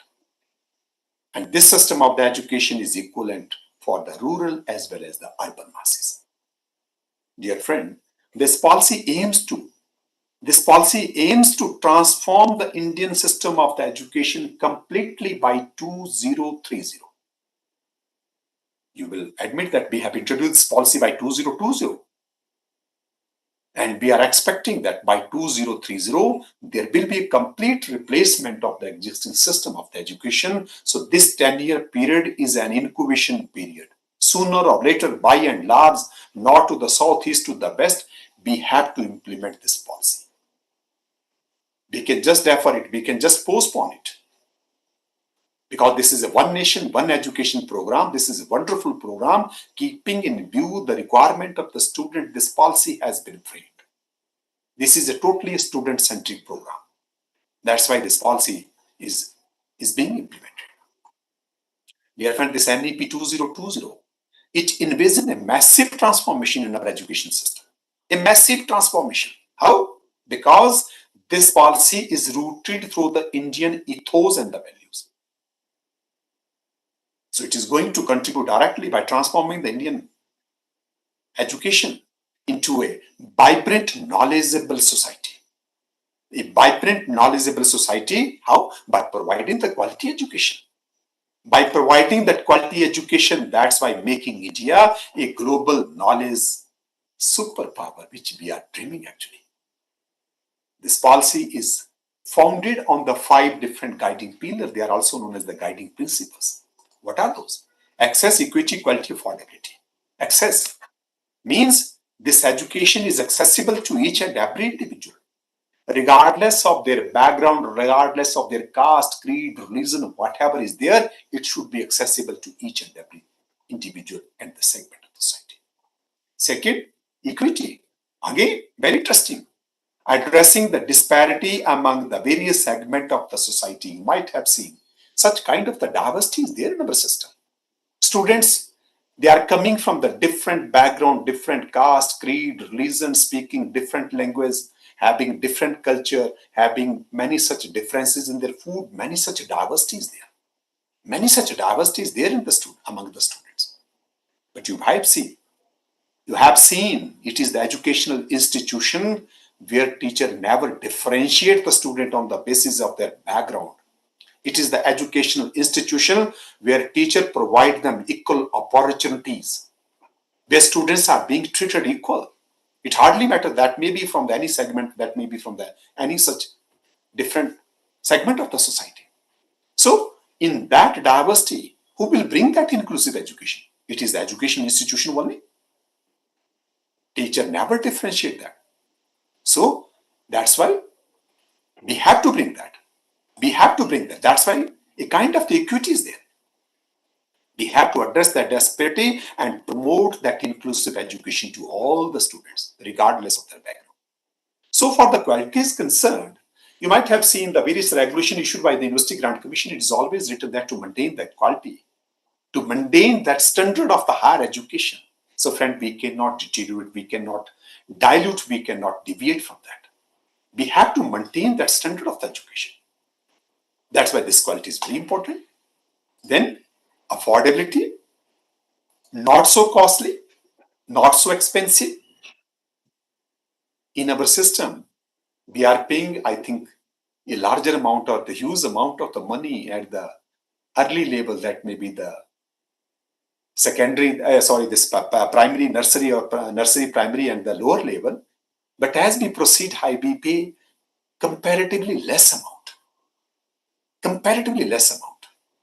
Dear friend, we have seen in the many other parts of the world, this higher education is very expensive. Very expensive. Every individual cannot afford that. But in our country, it is not like that. We have a kind of the cone, we have a kind of the pyramid is there. We are paying a bit more amount at the lower level, and as we proceed higher level, we are paying comparatively less amount. So that's why it is affordable, it is accessible to each and everyone. Then accountability. Very important, accountability. We have seen large number of institutions are there in the government sector, and almost equal number and good number of institutions are also coming in the private sector also. So friend, it is the responsibility of each and every stakeholder. Each and every stakeholder, they have to ensure that flow of the education. They have to maintain that quality of the education. That's why they are accountable for that. They cannot deviate, they cannot dilute. They cannot minimize the standard of the education. That's why the various such regulatory bodies are also there to evaluate them. That evaluation is done to maintain that standard of the education in the higher system.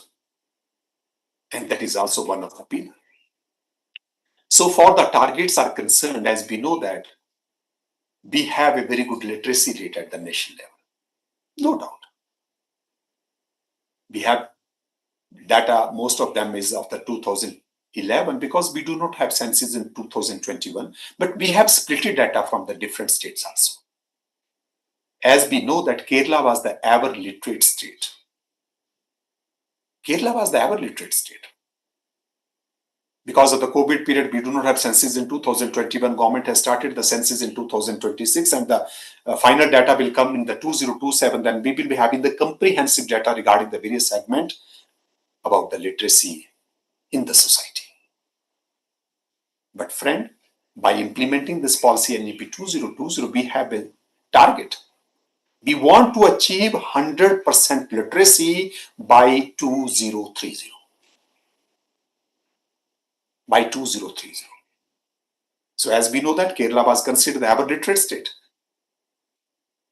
But the split data from the small states of the country reveals that these small states have surpassed the ever literate state Kerala and have achieved that target of the 100% literacy even 5 years before the national target of the 2030. 5 years before. Credit goes to Mizoram. Mizoram became the first state in the country who achieved the target of the 100% literacy. Thereafter, Goa is there, Tripura is there, finally the state of the Himachal also on the 9th of the September 2025. Honorable Chief Minister announced that we have achieved that 100% literacy. So I hope this target is not so very tough to be achieved. By 2030, we will be having, even before that, we will be having the 100% literacy. But we are lacking somewhere that is also a very important component. And there is a need to bring some reform. Some initiatives are required in that. That is, friend, GER. The gross enrollment ratio in the higher education of the country is bit low. is bit low. At present, how much? It is just 28.4%. 28.4% mean 1/4 of the total demographic profile of the country is enrolled in the system of the higher education only. Just 1/4. Dear friend, we are competing with the Western world. We are competing with the developed nation of the world. And you know, with those nations we are competing, they have a very good, this GER. US is having 88%. Germany is having 70%. South Korea is having 68%. Canada is having 69%. UK is having 66%. And we have just 28.4%. There is no doubt that this is ever increasing. ऐसा नहीं है कि ये कभी कम ही भी हुआ, ये बढ़ता ही गया, लेकिन जिस पेस से, जिस गति से बढ़ना चाहिए था, it has been not increased.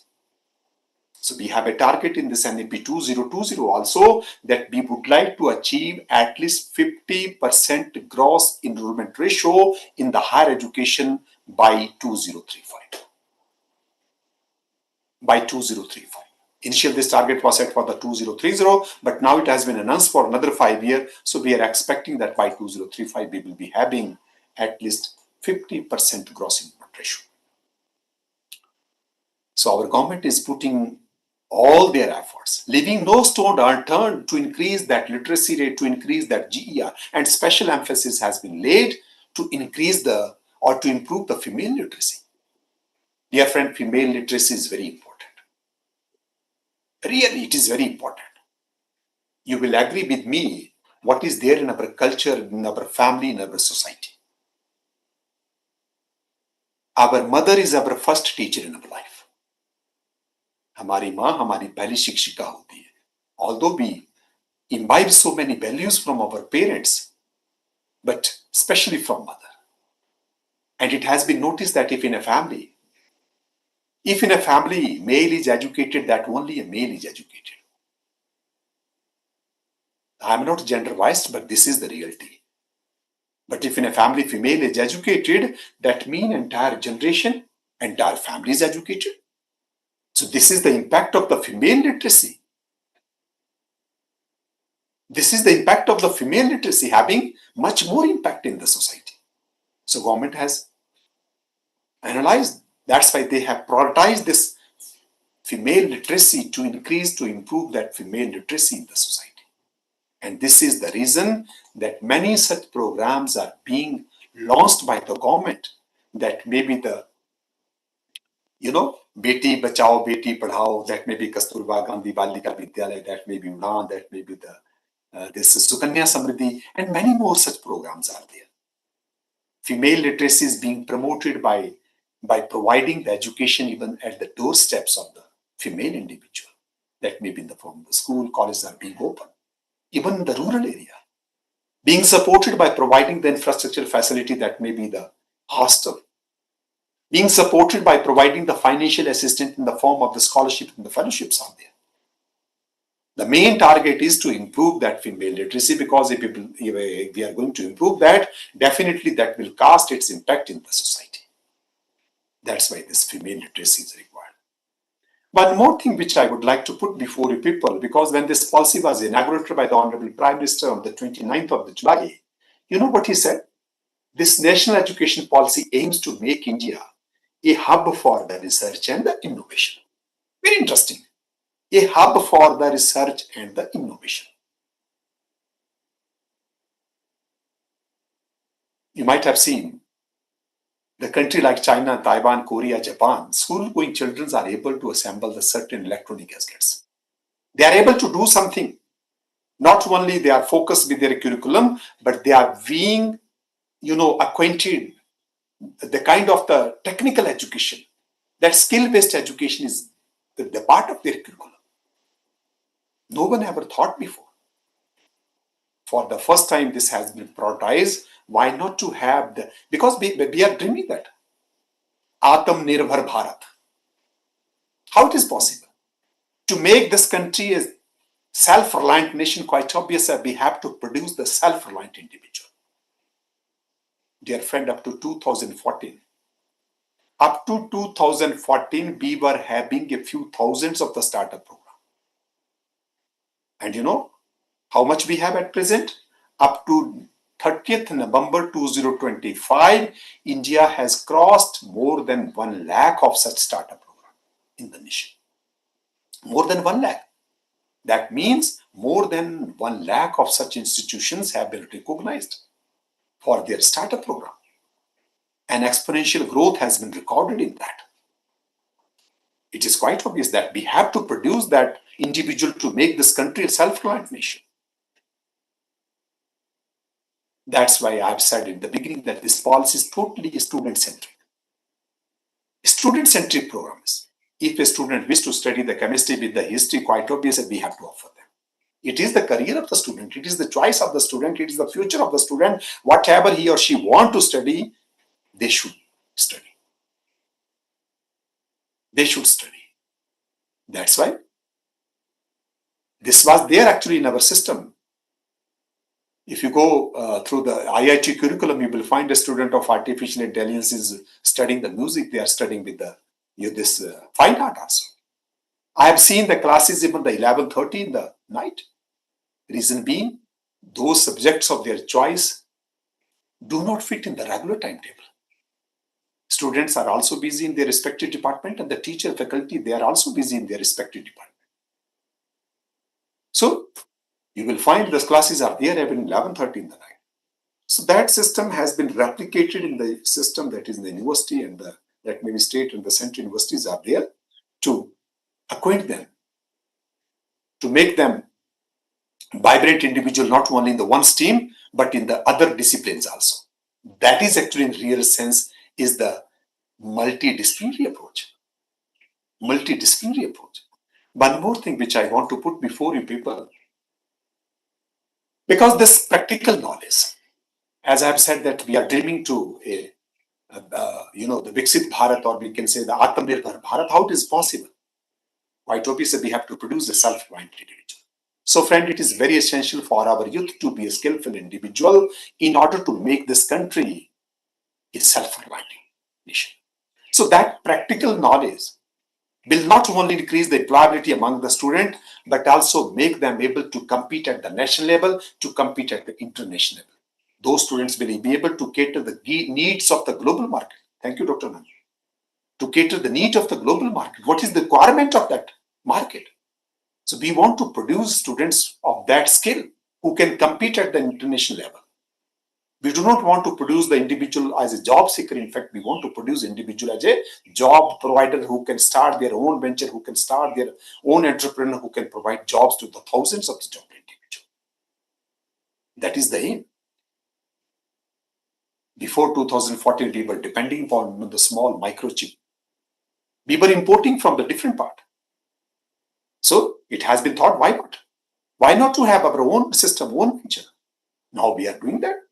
We are supplying many such electronic gadgets to the foreign nations also. So a very good growth has been recorded in that. One more thing which I want to put before you. This is the kind of the beauty of that system of the education which we have introduced. No one ever thought before. That's why I've said that credit goes to Dr. K. Kasturi Ranjan, who was the chairman of that drafting committee. If you go through the Rig Veda, you will find some sentence of the Sanskrit is there. Ano bhadra krato yantu vishwata. 89 into one paragraph, this has been known from that, and same has been inculcated or incorporated in the NEP-2020. Ano bhadra krato yantu vishwata. Means one should accept the good idea no matter from which direction that idea is coming from. It hardly matters. That idea may come from any segment, from any direction, from any society.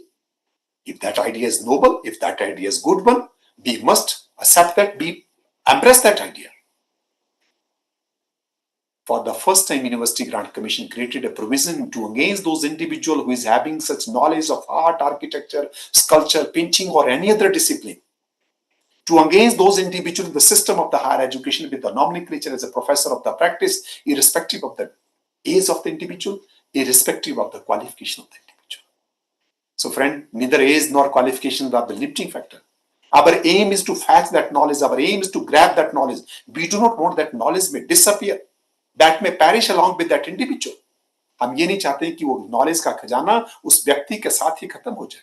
In fact we want that knowledge be disseminated to our coming generation. Our coming generation must be equipped and enriched with knowledge and wisdom.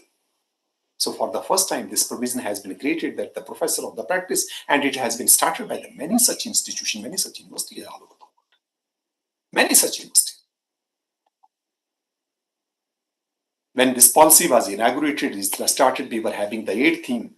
2 more themes that were added later on. So total 10 themes are there. And in then, one theme that is the holistic and the multidisciplinary. And this mandate has been assigned to the 151 such centers present in the country to conduct such program to acquaint our fellow colleague about the new policy. And also interesting what happened in between. From the HRDC, it became the MMTTC.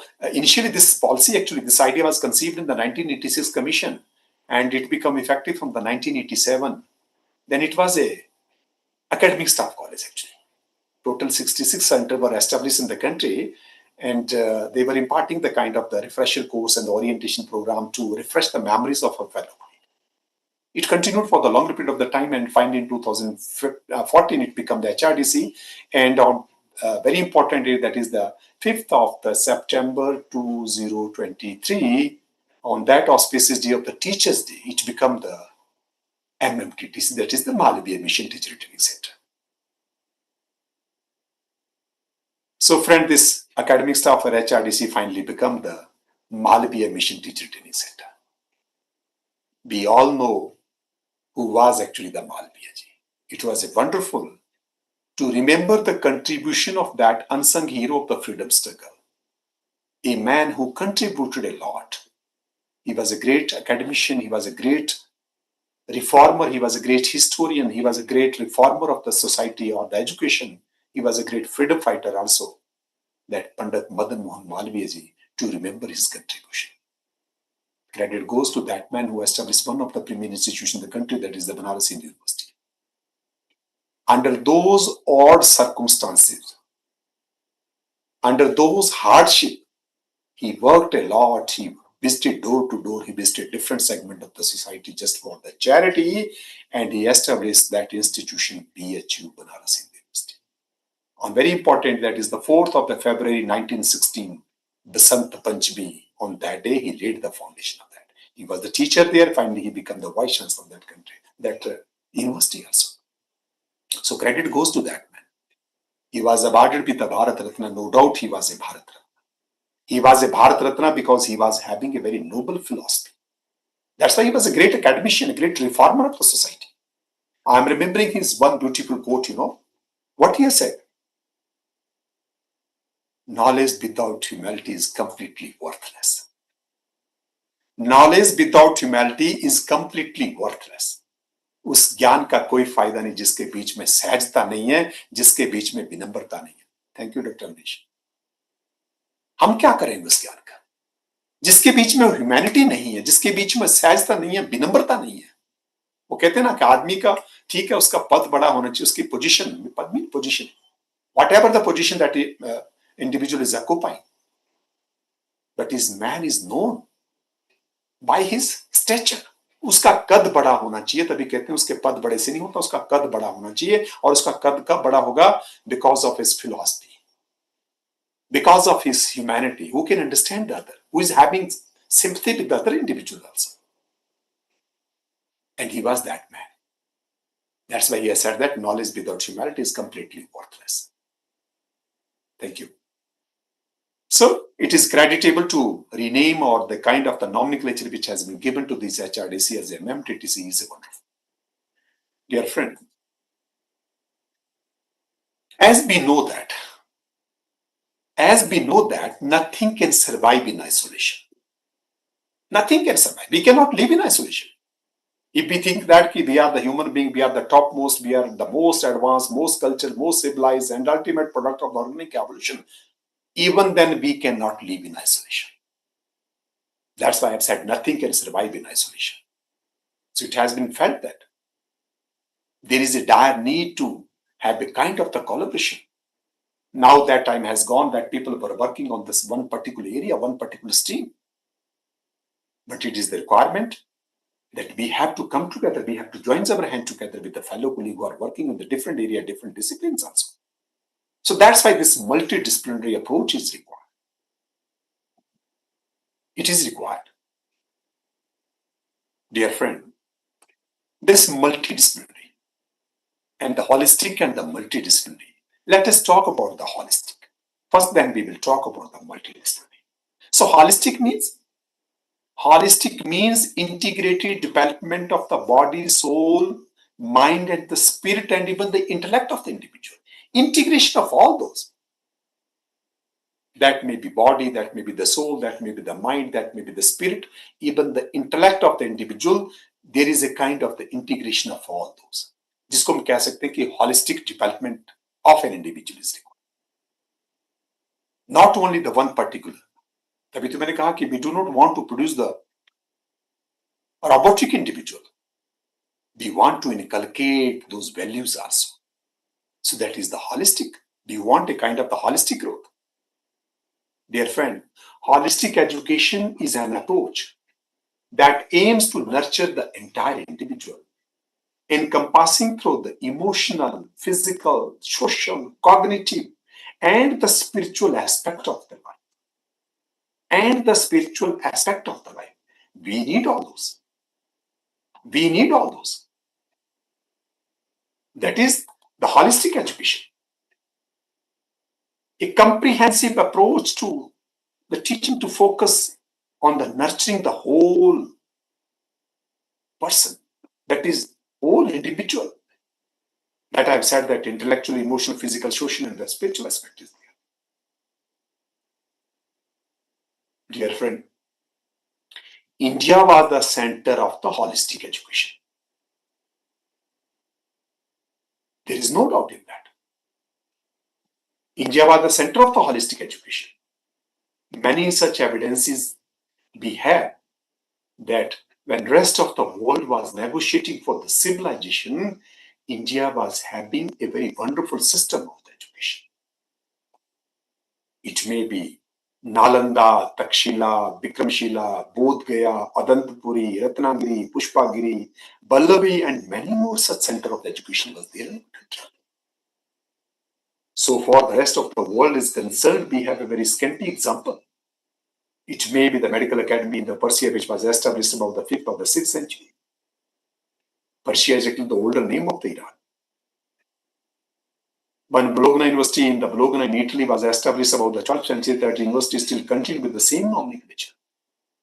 But so far the Indian subcontinent is concerned, we have sufficient evidences that system of the education, the university system of the education was there in our country before the Christ period. We see how important this is. Credit goes to the Takshila, which is regarded as the oldest university of the world. That was the center of the holistic education. In our system, in our Gurukula, that holistic education was imparted to the children, to their disciples by the Guruji. केवल और केवल एक विद्या पे केवल एक education पे focus नहीं था. Each and every kind of the education was imparted to make an individual, a complete individual was there. But as we know that much of the Indian knowledge has been not captured in the form of the text, because there was a kind of the oral transmission of the knowledge at that time. Oral transmission. Paper has been discovered in 105 AD by one Chinese court official. Li Sen was the man who discovered that in 105. So before that, as we know that, even many such scriptures are there on the stone, that is on the rocks also. Bark of the plant, that is the Bhojpatra, Bitula utilis, is being used to depict the script of that period. So much of the Indian knowledge has been not captured in the form of the text, and unfortunately, that has been lost forever. That has been lost forever. Whatever we have, thank you, Dr. Raul. Whatever we have, that is there in our system of the education, but that was also destroyed by the various intruder, various invader who came in our country, and unfortunately they looted this nation, they plundered this nation, and they paralyzed, they destructed, they devastated the cultural heritage, education, and that system of the knowledge in our country. You know, more than 10,500 students all over the world were enrolled in the Takshila. It is evident from that. More than 64 disciplines were there in the Takshila. And this was established about 700 BC. Very interesting.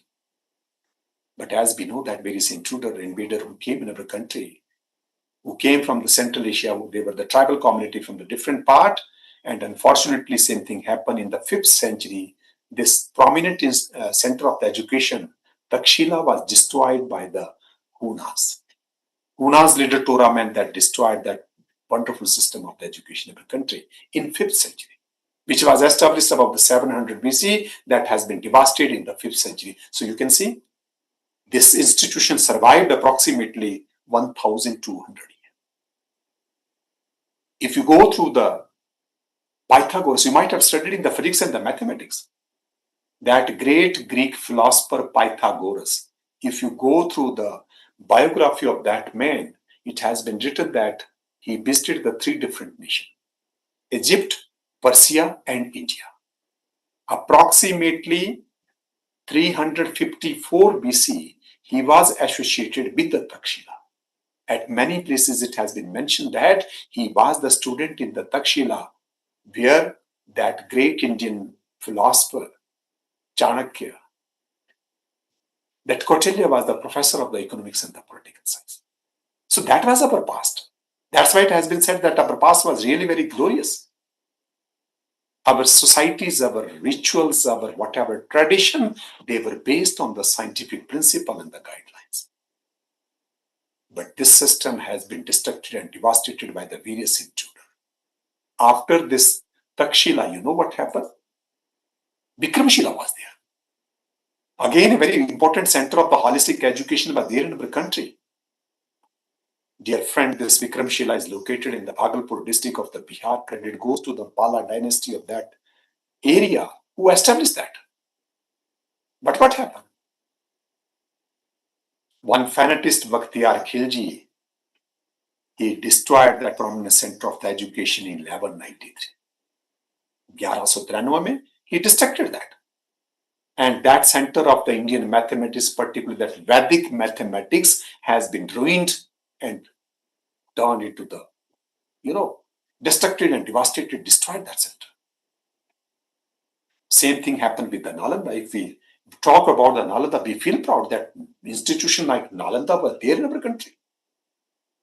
Nalanda जैसे विश्वविद्यालय हमारे देश में रहे, जहां हजारों विद्यार्थी from the South Asian country, they were enrolled in the Nalanda. It was one of the prominent center of the Buddhist education. And apart from that, Indian mathematics, Vedic mathematics, Indian philosophy, astrology, astronomy, Ayurveda, and many more subjects were there in the Nalanda. But unfortunately, same fanatist Bakhtiyar Khilji, he destroyed that prominent center of the education, Nalanda, in 1197. 1197 mein, he is the man who ablaze that. As I have said, much of Indian knowledge has been not captured in the form of the text, and whatever was there, that was stacked in the library of the Nalanda. There were 3 different libraries of the Nalanda. All they have been turned into the ashes, they have been turned into the completely, destroyed by that fanatist. More than 19 lakhs of the books were there in the library. लेकिन तीनों की तीनों library को जला दिया गया. That has been ablaze, that has been put on fire. So much of the knowledge has been lost forever. That has been lost forever. In 1197. And I have said at the beginning that credit goes to the, thank you, Dr. Chandra. As we know that, many such commission, many such reforms were there on the education before. But again, credit goes to the Honorable Prime Minister Narendra Modi ji. A man who is having that vision, who took the cognizance about 800 years. No one ever thought before. आज से पहले भी तो commission रहे, आज से पहले भी तो लीडरशिप रही है, but no one ever thought before, let us re-establish the glory of the Nalanda once again. That's why credit goes to the Honorable Prime Minister Narendra Modi ji, who took the cognizance more than 800 years, and on the 19th of the June 2024, 19th of the June 2024, he laid the foundation of that international institution of the Nalanda to revive that glory of the historic Nalanda once again. You know, 17 different representatives of the South Asian country, they participated that inaugural ceremony, they witnessed that inaugural ceremony. And Honorable Prime Minister, thank you, Honorable Prime Minister, he made a very beautiful statement on that. What he said, this institution aims to revive the ancient glory of the historic Nalanda as an international institution for the pursuit of intellectual, philosophical, historical, and the spiritual studies. That's why about 800 years, more than 800 years, and a man who came and who started that. Yes, very true. Dear friend, what happened after the 1197, after the Bakhtiyar Khilji?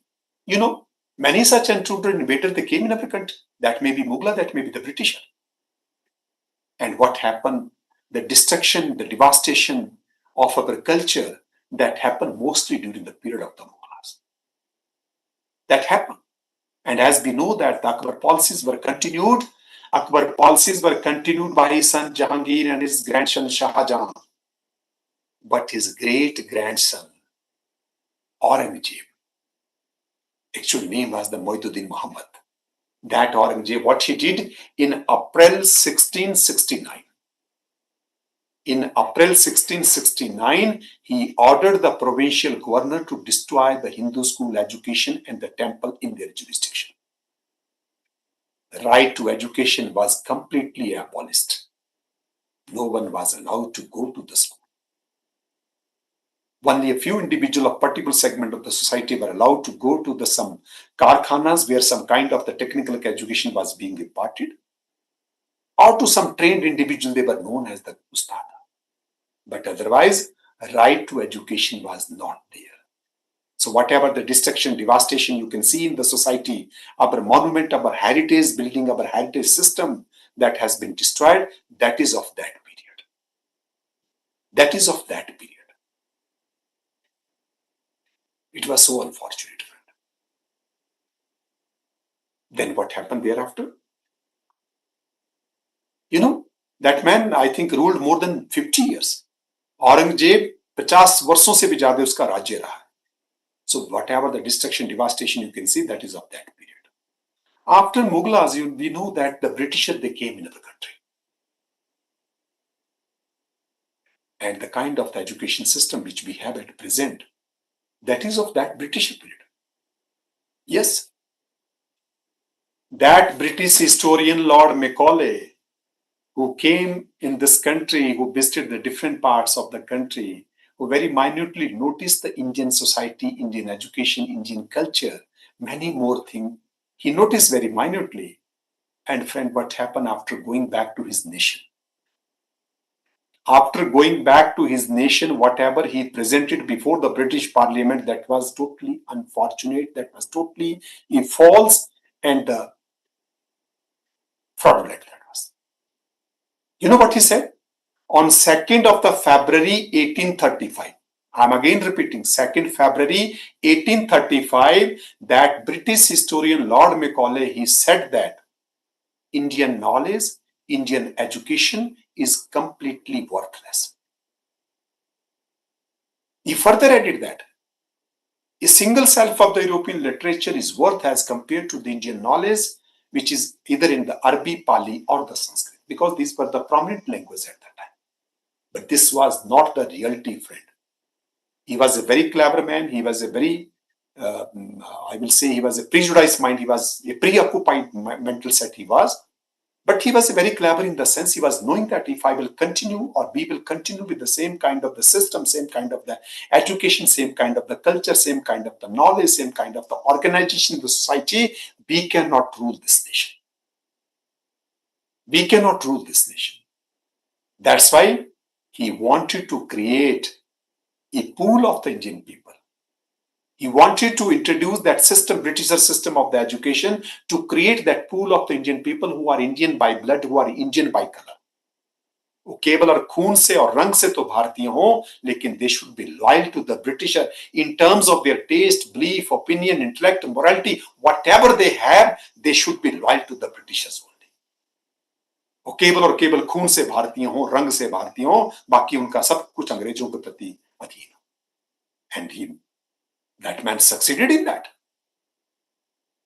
He succeeded in that.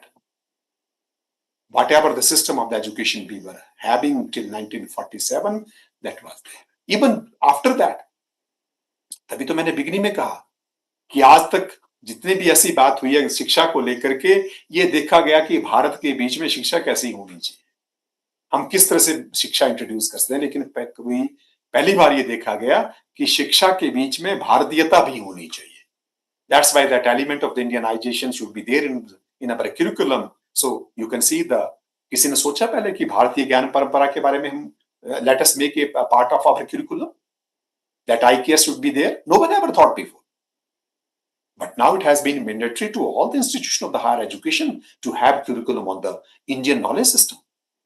भारतीय ज्ञान परंपरा, जिस ज्ञान परंपरा पे हम इतना गर्व महसूस करते हैं, जो सदियों से हमारी पीढ़ियों दर पीढ़ियां आ रही हैं, कहीं ना कहीं उसके ऊपर साइंटिफिक बेस था, प्रिंसिपल था, लेकिन no one ever thought before, let us unearth that, let us unveil that, let us expose that system of the education. किसी ने नहीं सोचा पहले। शायद हमारे बीच में कहीं एक संकोच था कि हमारी रूढ़िवादिता है, but it was not at all, it was not at all a kind of the Orthodox approach. India was the center of the education. India was the center of the holistic education. Many thousands of the students that may be from the different parts of the world, they were enrolled in the various education institutions which were present in our country. लेकिन ये जो बीच का जो period रहा, जो the people who came in our country, the various intruder, invader, they distracted, they paralyzed, they destroyed the purity and the serenity of our culture. That was so unfortunate, dear friend. So, till 1947 or even after that, we were having that system of the education. For the first time, it has been thought, कि let us have a new system of the education. And after 100 years of the independence, 1947 में हम आजाद हुए, और 2047 का जो हमारा सपना है, that is a dream of each and every Indian citizen, that is the target of our apex leadership, that we want to see ourselves that citizen of the nation. So after 100 years of the independence, तभी मैंने कहा था कि 21st century is the century of India. We want to achieve a big leap. We want to take to achieve that target of the developed nation by 2047. और वो भी तब आप देखिए, India is having the highest demographic profile in the world. कितनी बड़ी जनसंख्या है, उस इतने बड़े जनसंख्या को साथ लेकर के चलना, उसको ट्रांसफॉर्मेशन लाना, this is not an easy task. This is not an easy task. हम जिन यूरोपियन कंट्रीज को अपने से कंपेयर करते हैं, आप देखिए उनकी पॉपुलेशन कितनी है, इतनी तो हमारी स्टेट से भी कम है, हमारी स्टेट से भी कम है। उत्तर प्रदेश के कितने आप बाहर के देशों को मिलाएं तो एक उत्तर प्रदेश बनेगा, लेकिन फिर भी we have that zeal, we have that courage. Yes, we would like to transform our nation, developing nation into a developed nation. Dear friends, so far the multidisciplinary education is concerned, I have told that it is a kind of the integration of the knowledge of all the disciplines. As I've told that nothing can survive in isolation. We cannot live in isolation. Nothing can survive. In the nature, there is a give and take. If we are taking the oxygen from the nature or the environment, in lieu of that, we are providing the carbon dioxide. And that carbon dioxide is being utilized by the plants to convert into the carbohydrate, the process of the photosynthesis, you know that. So this give and take, eating and being eaten up, is going in the nature. That is going in the nature. So for the larger interest of the society, now the time has come to join our hand together. People from the yoga, they can work together with the chemistry. Chemistry people can work together with the animal science and zoology. They can work together with the psychology. Yes, they have to do it. Yoga is not only domain of the people belonging to the yoga only, because that is a kind of the physical exercise that is required for the physical and the mental fitness of the individual. By performing that yogic exercise or those physical exercises, we can activate and we can stimulate our endocrine and the exocrine glands present in our body. We can improve the secretion of the various glands, and that secretion is essentially required for the proper metabolism, metabolic rate in our body. That is required. So what is the nature of those secretion? What are the chemicals being secreted by these glands? Who will determine? That is being done by the people belonging to the chemistry or the biochemistry. How those molecules are going to affect the metabolism of the individual, who will determine? People from the sciences, particularly the animal sciences, zoology. And how that is going to affect the psychology of the individual, that will be determined by the people belonging to the psychology. So this is some sort of example. This is some sort of example that people from the different stream, different area, different subject, now they can work together. That time has gone. We were working in isolation.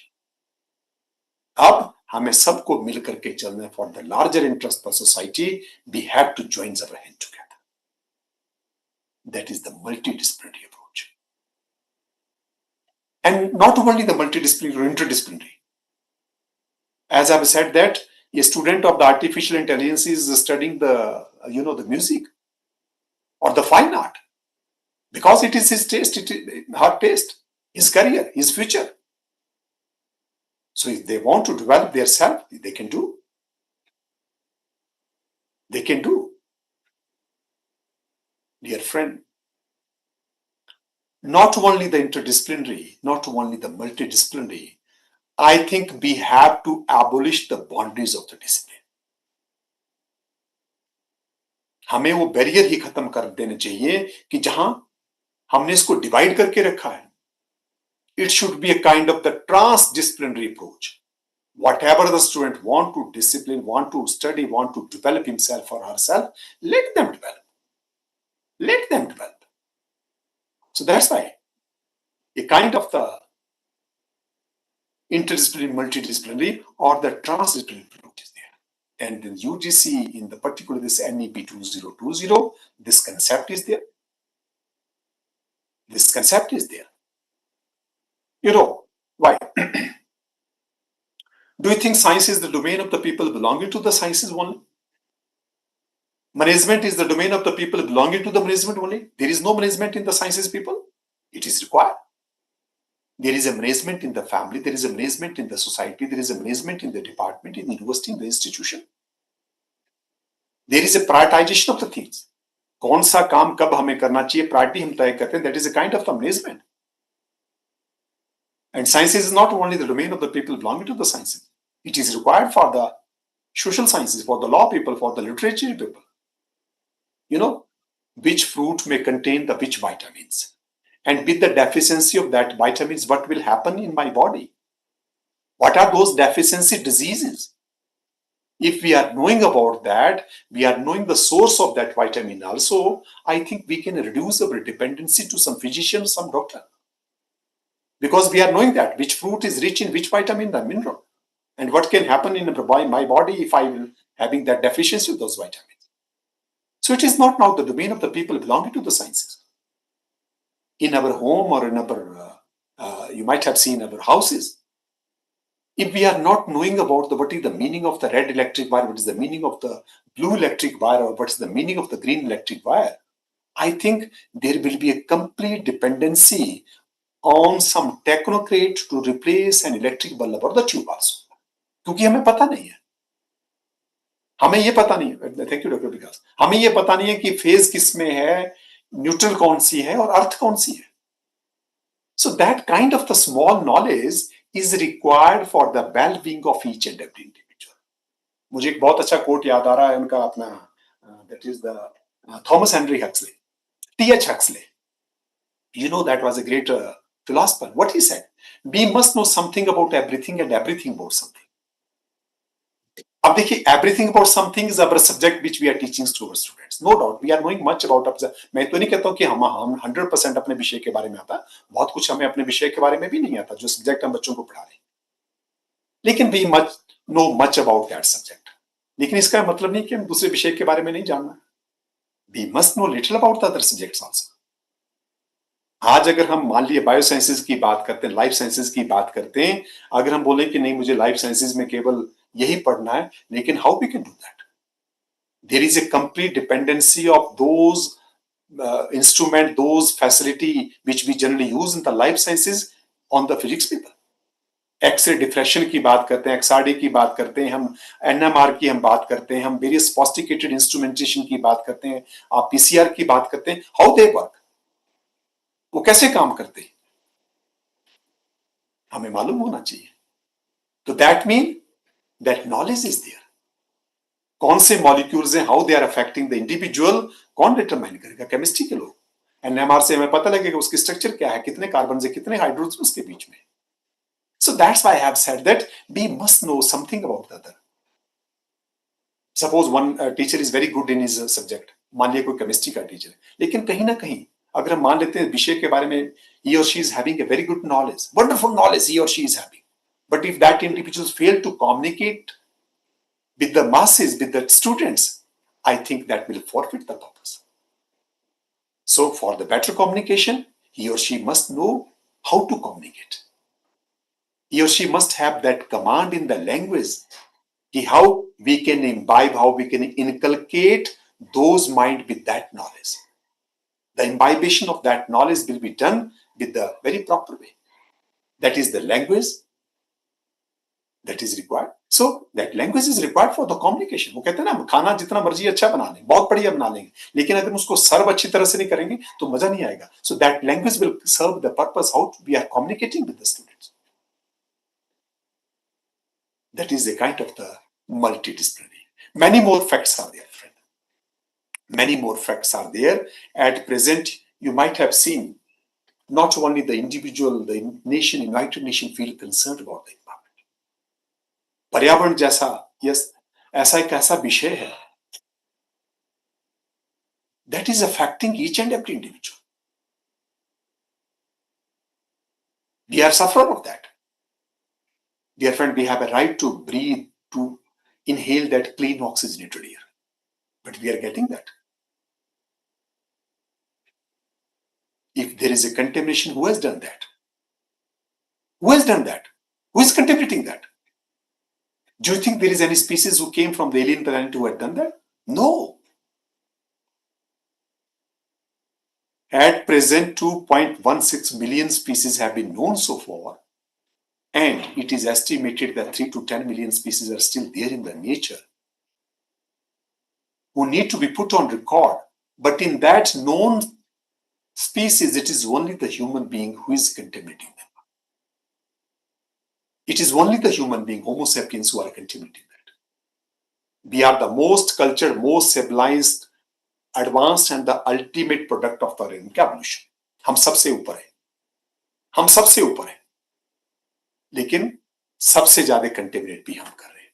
There is no other species present in the nature who is contaminating or deteriorating the environment. ये हमारी भूल है कि हम पूरी पृथ्वी को अपना मान करके चल रहे हैं. We consider whole world, whole this land mass is our. आप देखिए, in that 2.16 million species, we are just one species. We are just one species, friend. We are just one species. And the other side of the coin, which I want to put before you, हम मानते हैं ना हम सबसे ऊपर हैं. The other side of the coin is that we are the junior most on this planet Earth. हम सबसे कनिष्ठ हैं, सबसे junior most हैं. In the course of the evolution, human beings has appeared in the very last stage. जिनको हम अपना कीट पतंगे कीड़े मकोड़े भी कहते हैं ना, जो दूसरे जानवर हैं, वो भी हमसे सीनियर हैं. In the course of the evolution, हमसे पहले आए. So they know how to live, how to adjust in this nature. They are well adapted in this environment. A kind of the ambience, a kind of the homeostasis, that kind of the equilibrium is there with the nature of all those species. But it is the only human being who has exploited this nature ruthlessly. अब देखिए basic difference की अगर हम बात करते हैं, suppose what is the basic difference between me and the other creature? Dear friend, no doubt we are advanced product, but We have modified the environment. हमें गर्मी लग रही है तो हम एसी कूलर लगा लेंगे, कुछ पंखा लगा लेंगे, सर्दी लगेगी तो हम हीटिंग डिवाइस लगा देंगे. No doubt we are homeothermic. No doubt we are homeothermic, but you know there are many other mammal species, they are also homeothermic. Many bird species, all the bird species, they are also homeothermic. They have a constant body temperature is there. So they have adjusted themselves. It is only the human being who has modified the environment according to his or her convenience. केवल मनुष्य ही है जिसने वातावरण को अपने convenience के हिसाब से ढाला है. Whereas in rest other animals, they have modified their self according to the environment. उनके लिए 4 डिग्री भी उतना ही है, उनके लिए 44 डिग्री भी उतना ही है. So that is the basic major difference between the human being and the rest of the species. They have modified their self according to the changed condition of the environment, and we have changed the environment according to our convenience. That is the basic difference between we and other organisms. Dear friend, so this environment is not only the domain of the people belonging to the environment sciences. This environment is very important, very crucial. Whatever the living and the non-living components are there, that is required for the well-being of each and everyone. This environment supplies us clean oxygenated air. This environment supplies us the food. This environment supplies us even the water. Can we live without air? Not more than 4 or 5 minutes. Without water, not more than a week or 10 days. Without food, not more than 15 to 21 days. From where those things are coming? चाहे वो खाना है, चाहे वो पानी है, चाहे वो हवा है, whatever, that is coming from this nature, that is coming from this environment. हम तो अपना खाना खुद नहीं बना सकते. I'm not saying, I'm not talking about the cooking. Cooking is something different. But that capacity lying with the plants world.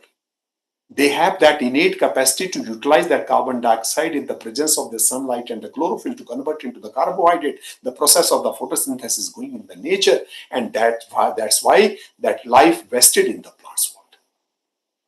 That life vested in the plants world. That's why they are known as the producer and we are the consumer. So हम ये ना मान के चलें कि नहीं हम रह सकते हैं. We cannot live.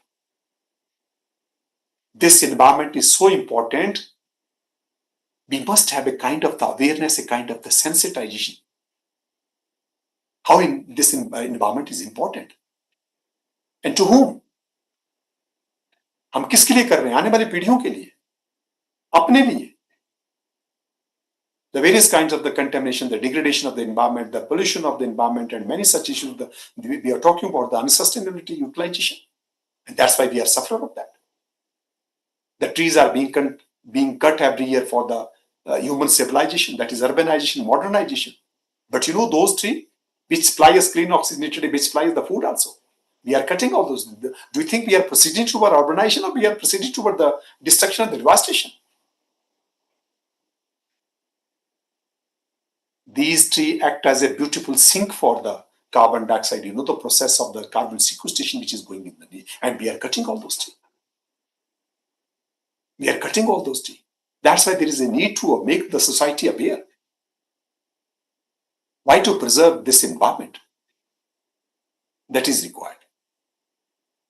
It may be the cutting of the tree, it may be the construction of the road, it may be the construction of the building, hydroelectric power is there. Many more such constructive activities are going on. At present, you might have seen the forest fire, the biggest enemy of the diversity and the environment is there. Right from the Arunachal Pradesh to the Jammu and Kashmir, whole of this Himalayan belt is ablaze. It is put on fire. Who is doing that? A report says that 99% of the forest fire cases, they are actually anthropogenic mediated. It is just 1% which may happen naturally. So we are doing that.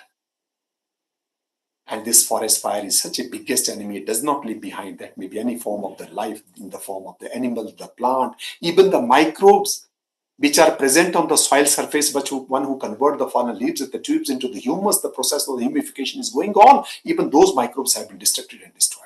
That's why this fire is a biggest enemy, because it turned the fertile land into a barren land which needs a secondary succession.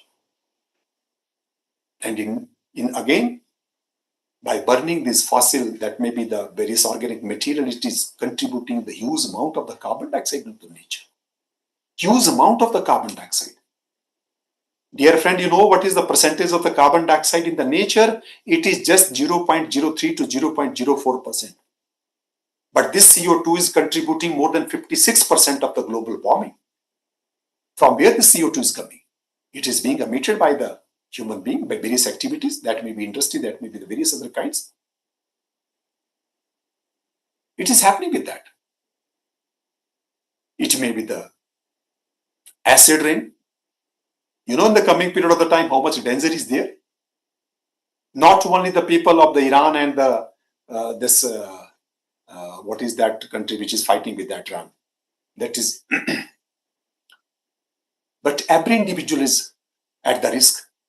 The various kinds of the substances which are there. Yes, thank you, Dr. Vikas. That is Israel. So Iran and the Israel which are fighting, many such substances are there which are present in the now atmosphere. They are carrying the various hazardous material. In the coming period of the time, you will see many such problems, not only to those people, but other people will be suffering of that.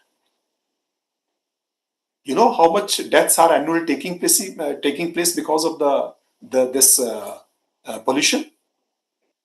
8.1 million. And अगर हम केवल पर्यावरण की बात करें, जो outdoor pollution है, every year approximately 42 lakhs of the individuals they are losing their life. 42 lakh लोगों की जान जा रही है.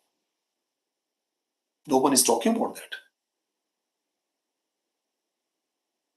What happened in the COVID period? That was a pandemic that resulted in the death of the more than 70 lakh of the innocent people all over the world. But that was a hue and cry. It was a pandemic. Whole world was shut down. और एक pollution करीब 81 लाख के आसपास annually लोगों की जान जा रही है. No one is talking about such a silent killer this pollution is. Many more facts are there, friend. We are sufferer of the contamination. We are sufferer of this plastic waste pollution. So do you think it is the domain of the people belonging to the environment science or the sciences only? Each and every report says that. इसी साल की report है, New York School of Medicine, that revealed that 90% of the prostate cancer in the human male, they have conducted the survey, that was because of the plastic based material. That was the reason of the plastic material. Microplastic has initiated that overgrowth, a kind of the undue growth in the individual. The report from the Vienna, Austria, which was revealed in the 2025, what they have said that microplastic is there in the air and we are inhaling that. So that is interfering with the alveoli of our lungs. That is responsible for the many such malignancy of the cancerous growth in our body. And the report which was revealed by the scientific community from the India in 2024, that is also very alarming.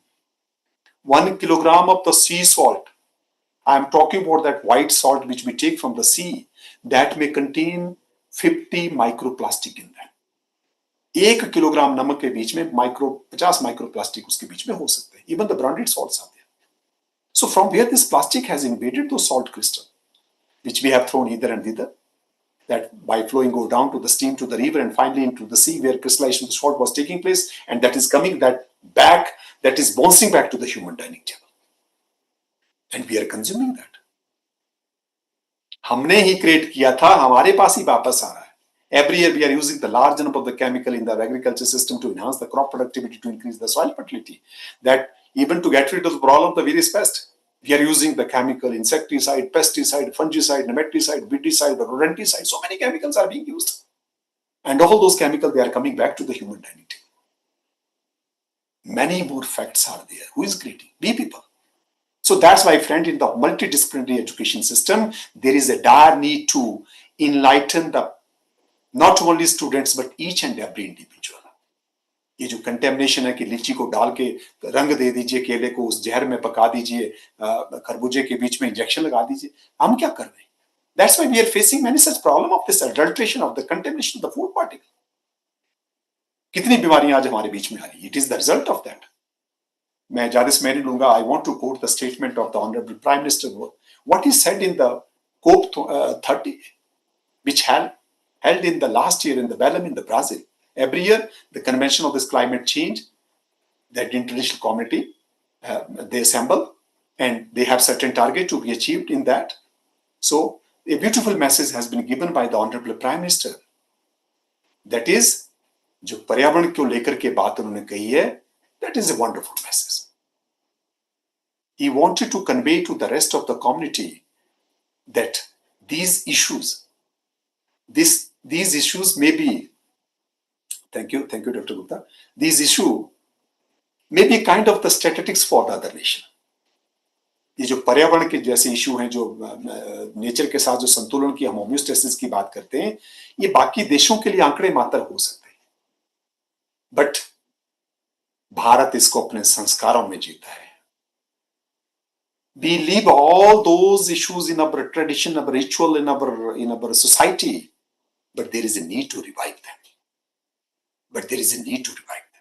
कहीं ना कहीं उसमें एक झलक है कि हमारा जो पास्ट लाइफ थी, हमारी जो पाश्चात्य हमारा जीवन था, उसके बीच में ओके सो उसको रिवाइव करने की जरूरत है. देखिए, मैं जो समझता हूं, जो प्रधानमंत्री जी ने बात कही है, उन्होंने क्यों कहा कि भारत इसको अपने संस्कारों में जीता है, उसको रिवाइव करने की जरूरत है.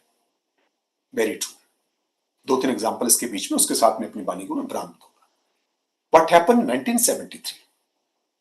In 1973, one small village in the Uttarakhand that is known as the Chamoli, that witnessed a embracing, that is the Chipko movement.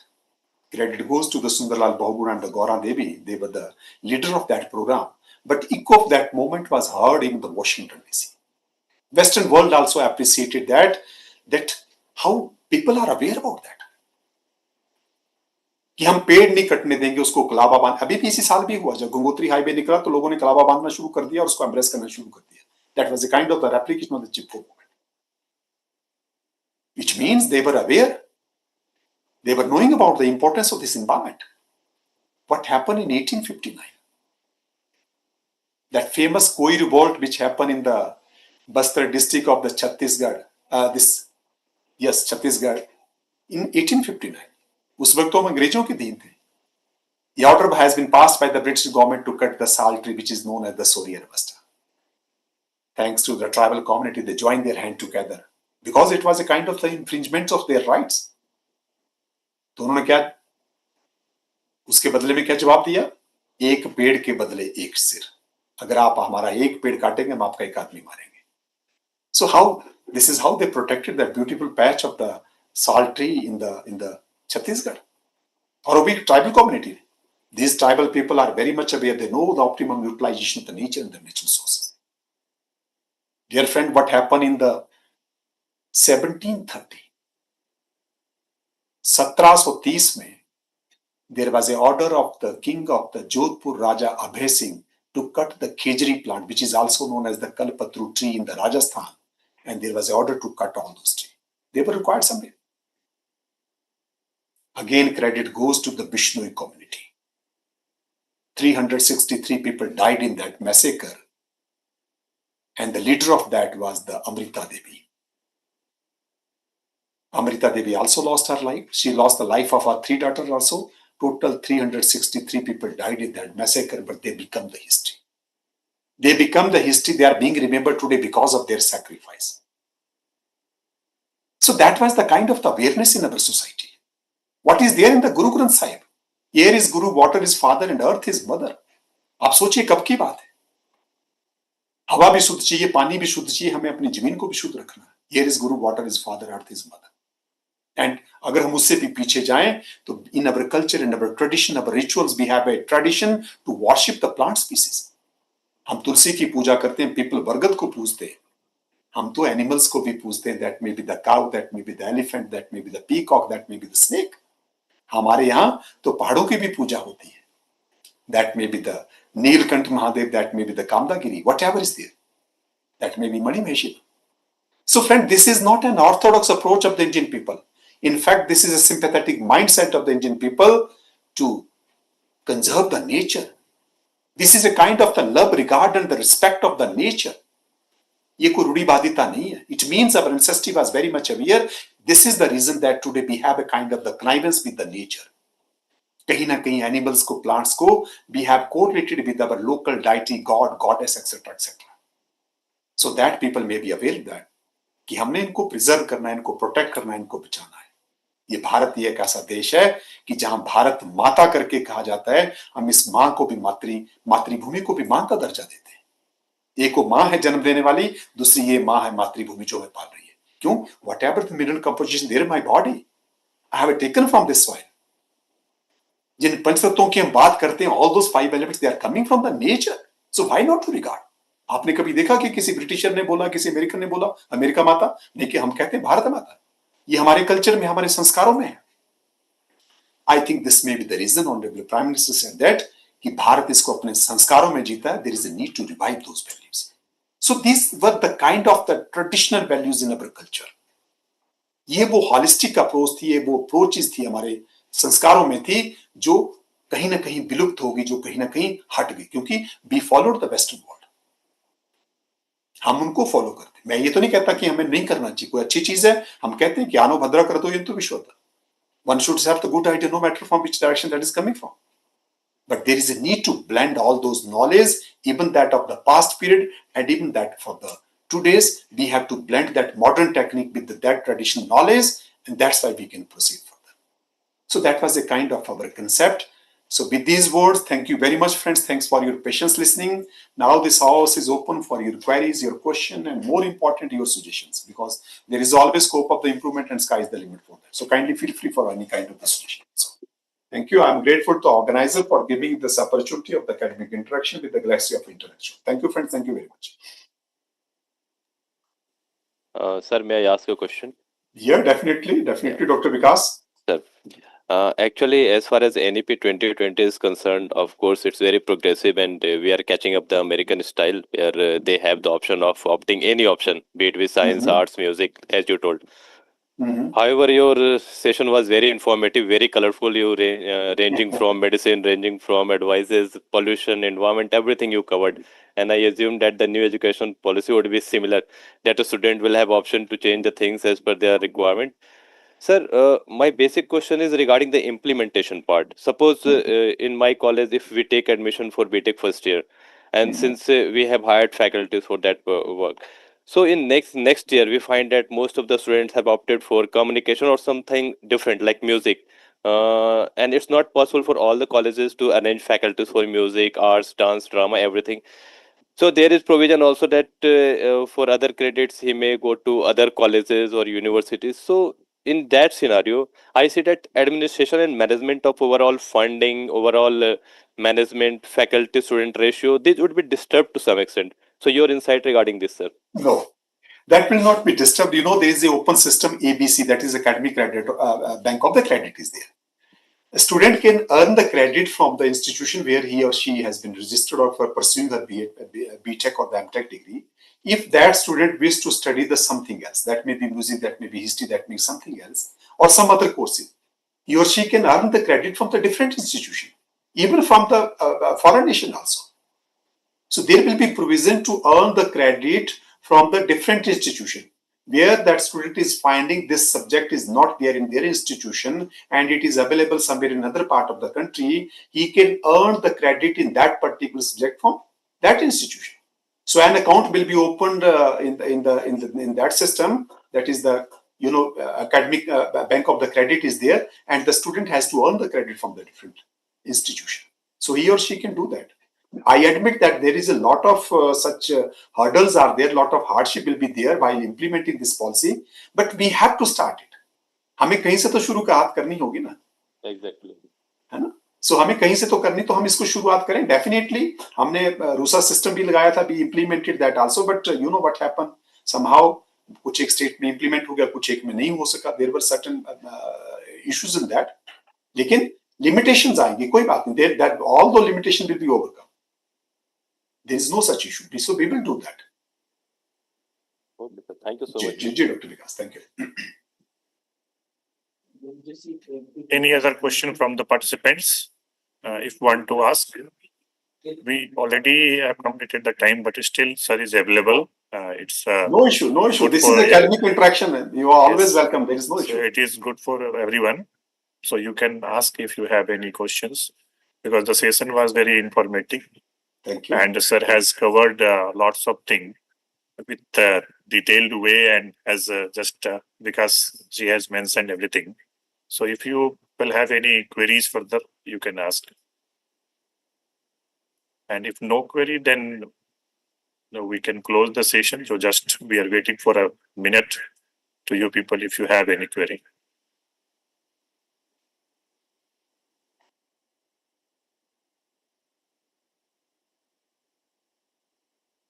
So I think, sir, there is no query because everything is Thank covered you. very Thank you, well. friends. Thank you very much. I can say thank you, Dr. Jyoti. I can see the beautiful comment in the chat box also. Yes, Thanks sir. for your encouraging comments. Thank you, friends. Thank you, sir. Thank you very much, Professor Thank you, Thakur, Dr. sir. Chandanji. Thank you. Thank you. And we all are very, that means your like well sessions, your good session, and we all get good knowledge. And we hope we will be in touch in the Definitely, future definitely, also. sir. Thank you, sir. Thank you. Thank you, friend. Thank you very much. I wish you all the very best to you all. Thank you. Thank you Good so luck much. to everyone. Thank you, Dr. Thank you, sir. Ajiji. Thank you, Dr. Neeraj, everyone. Thank you. Thank you, Vikas.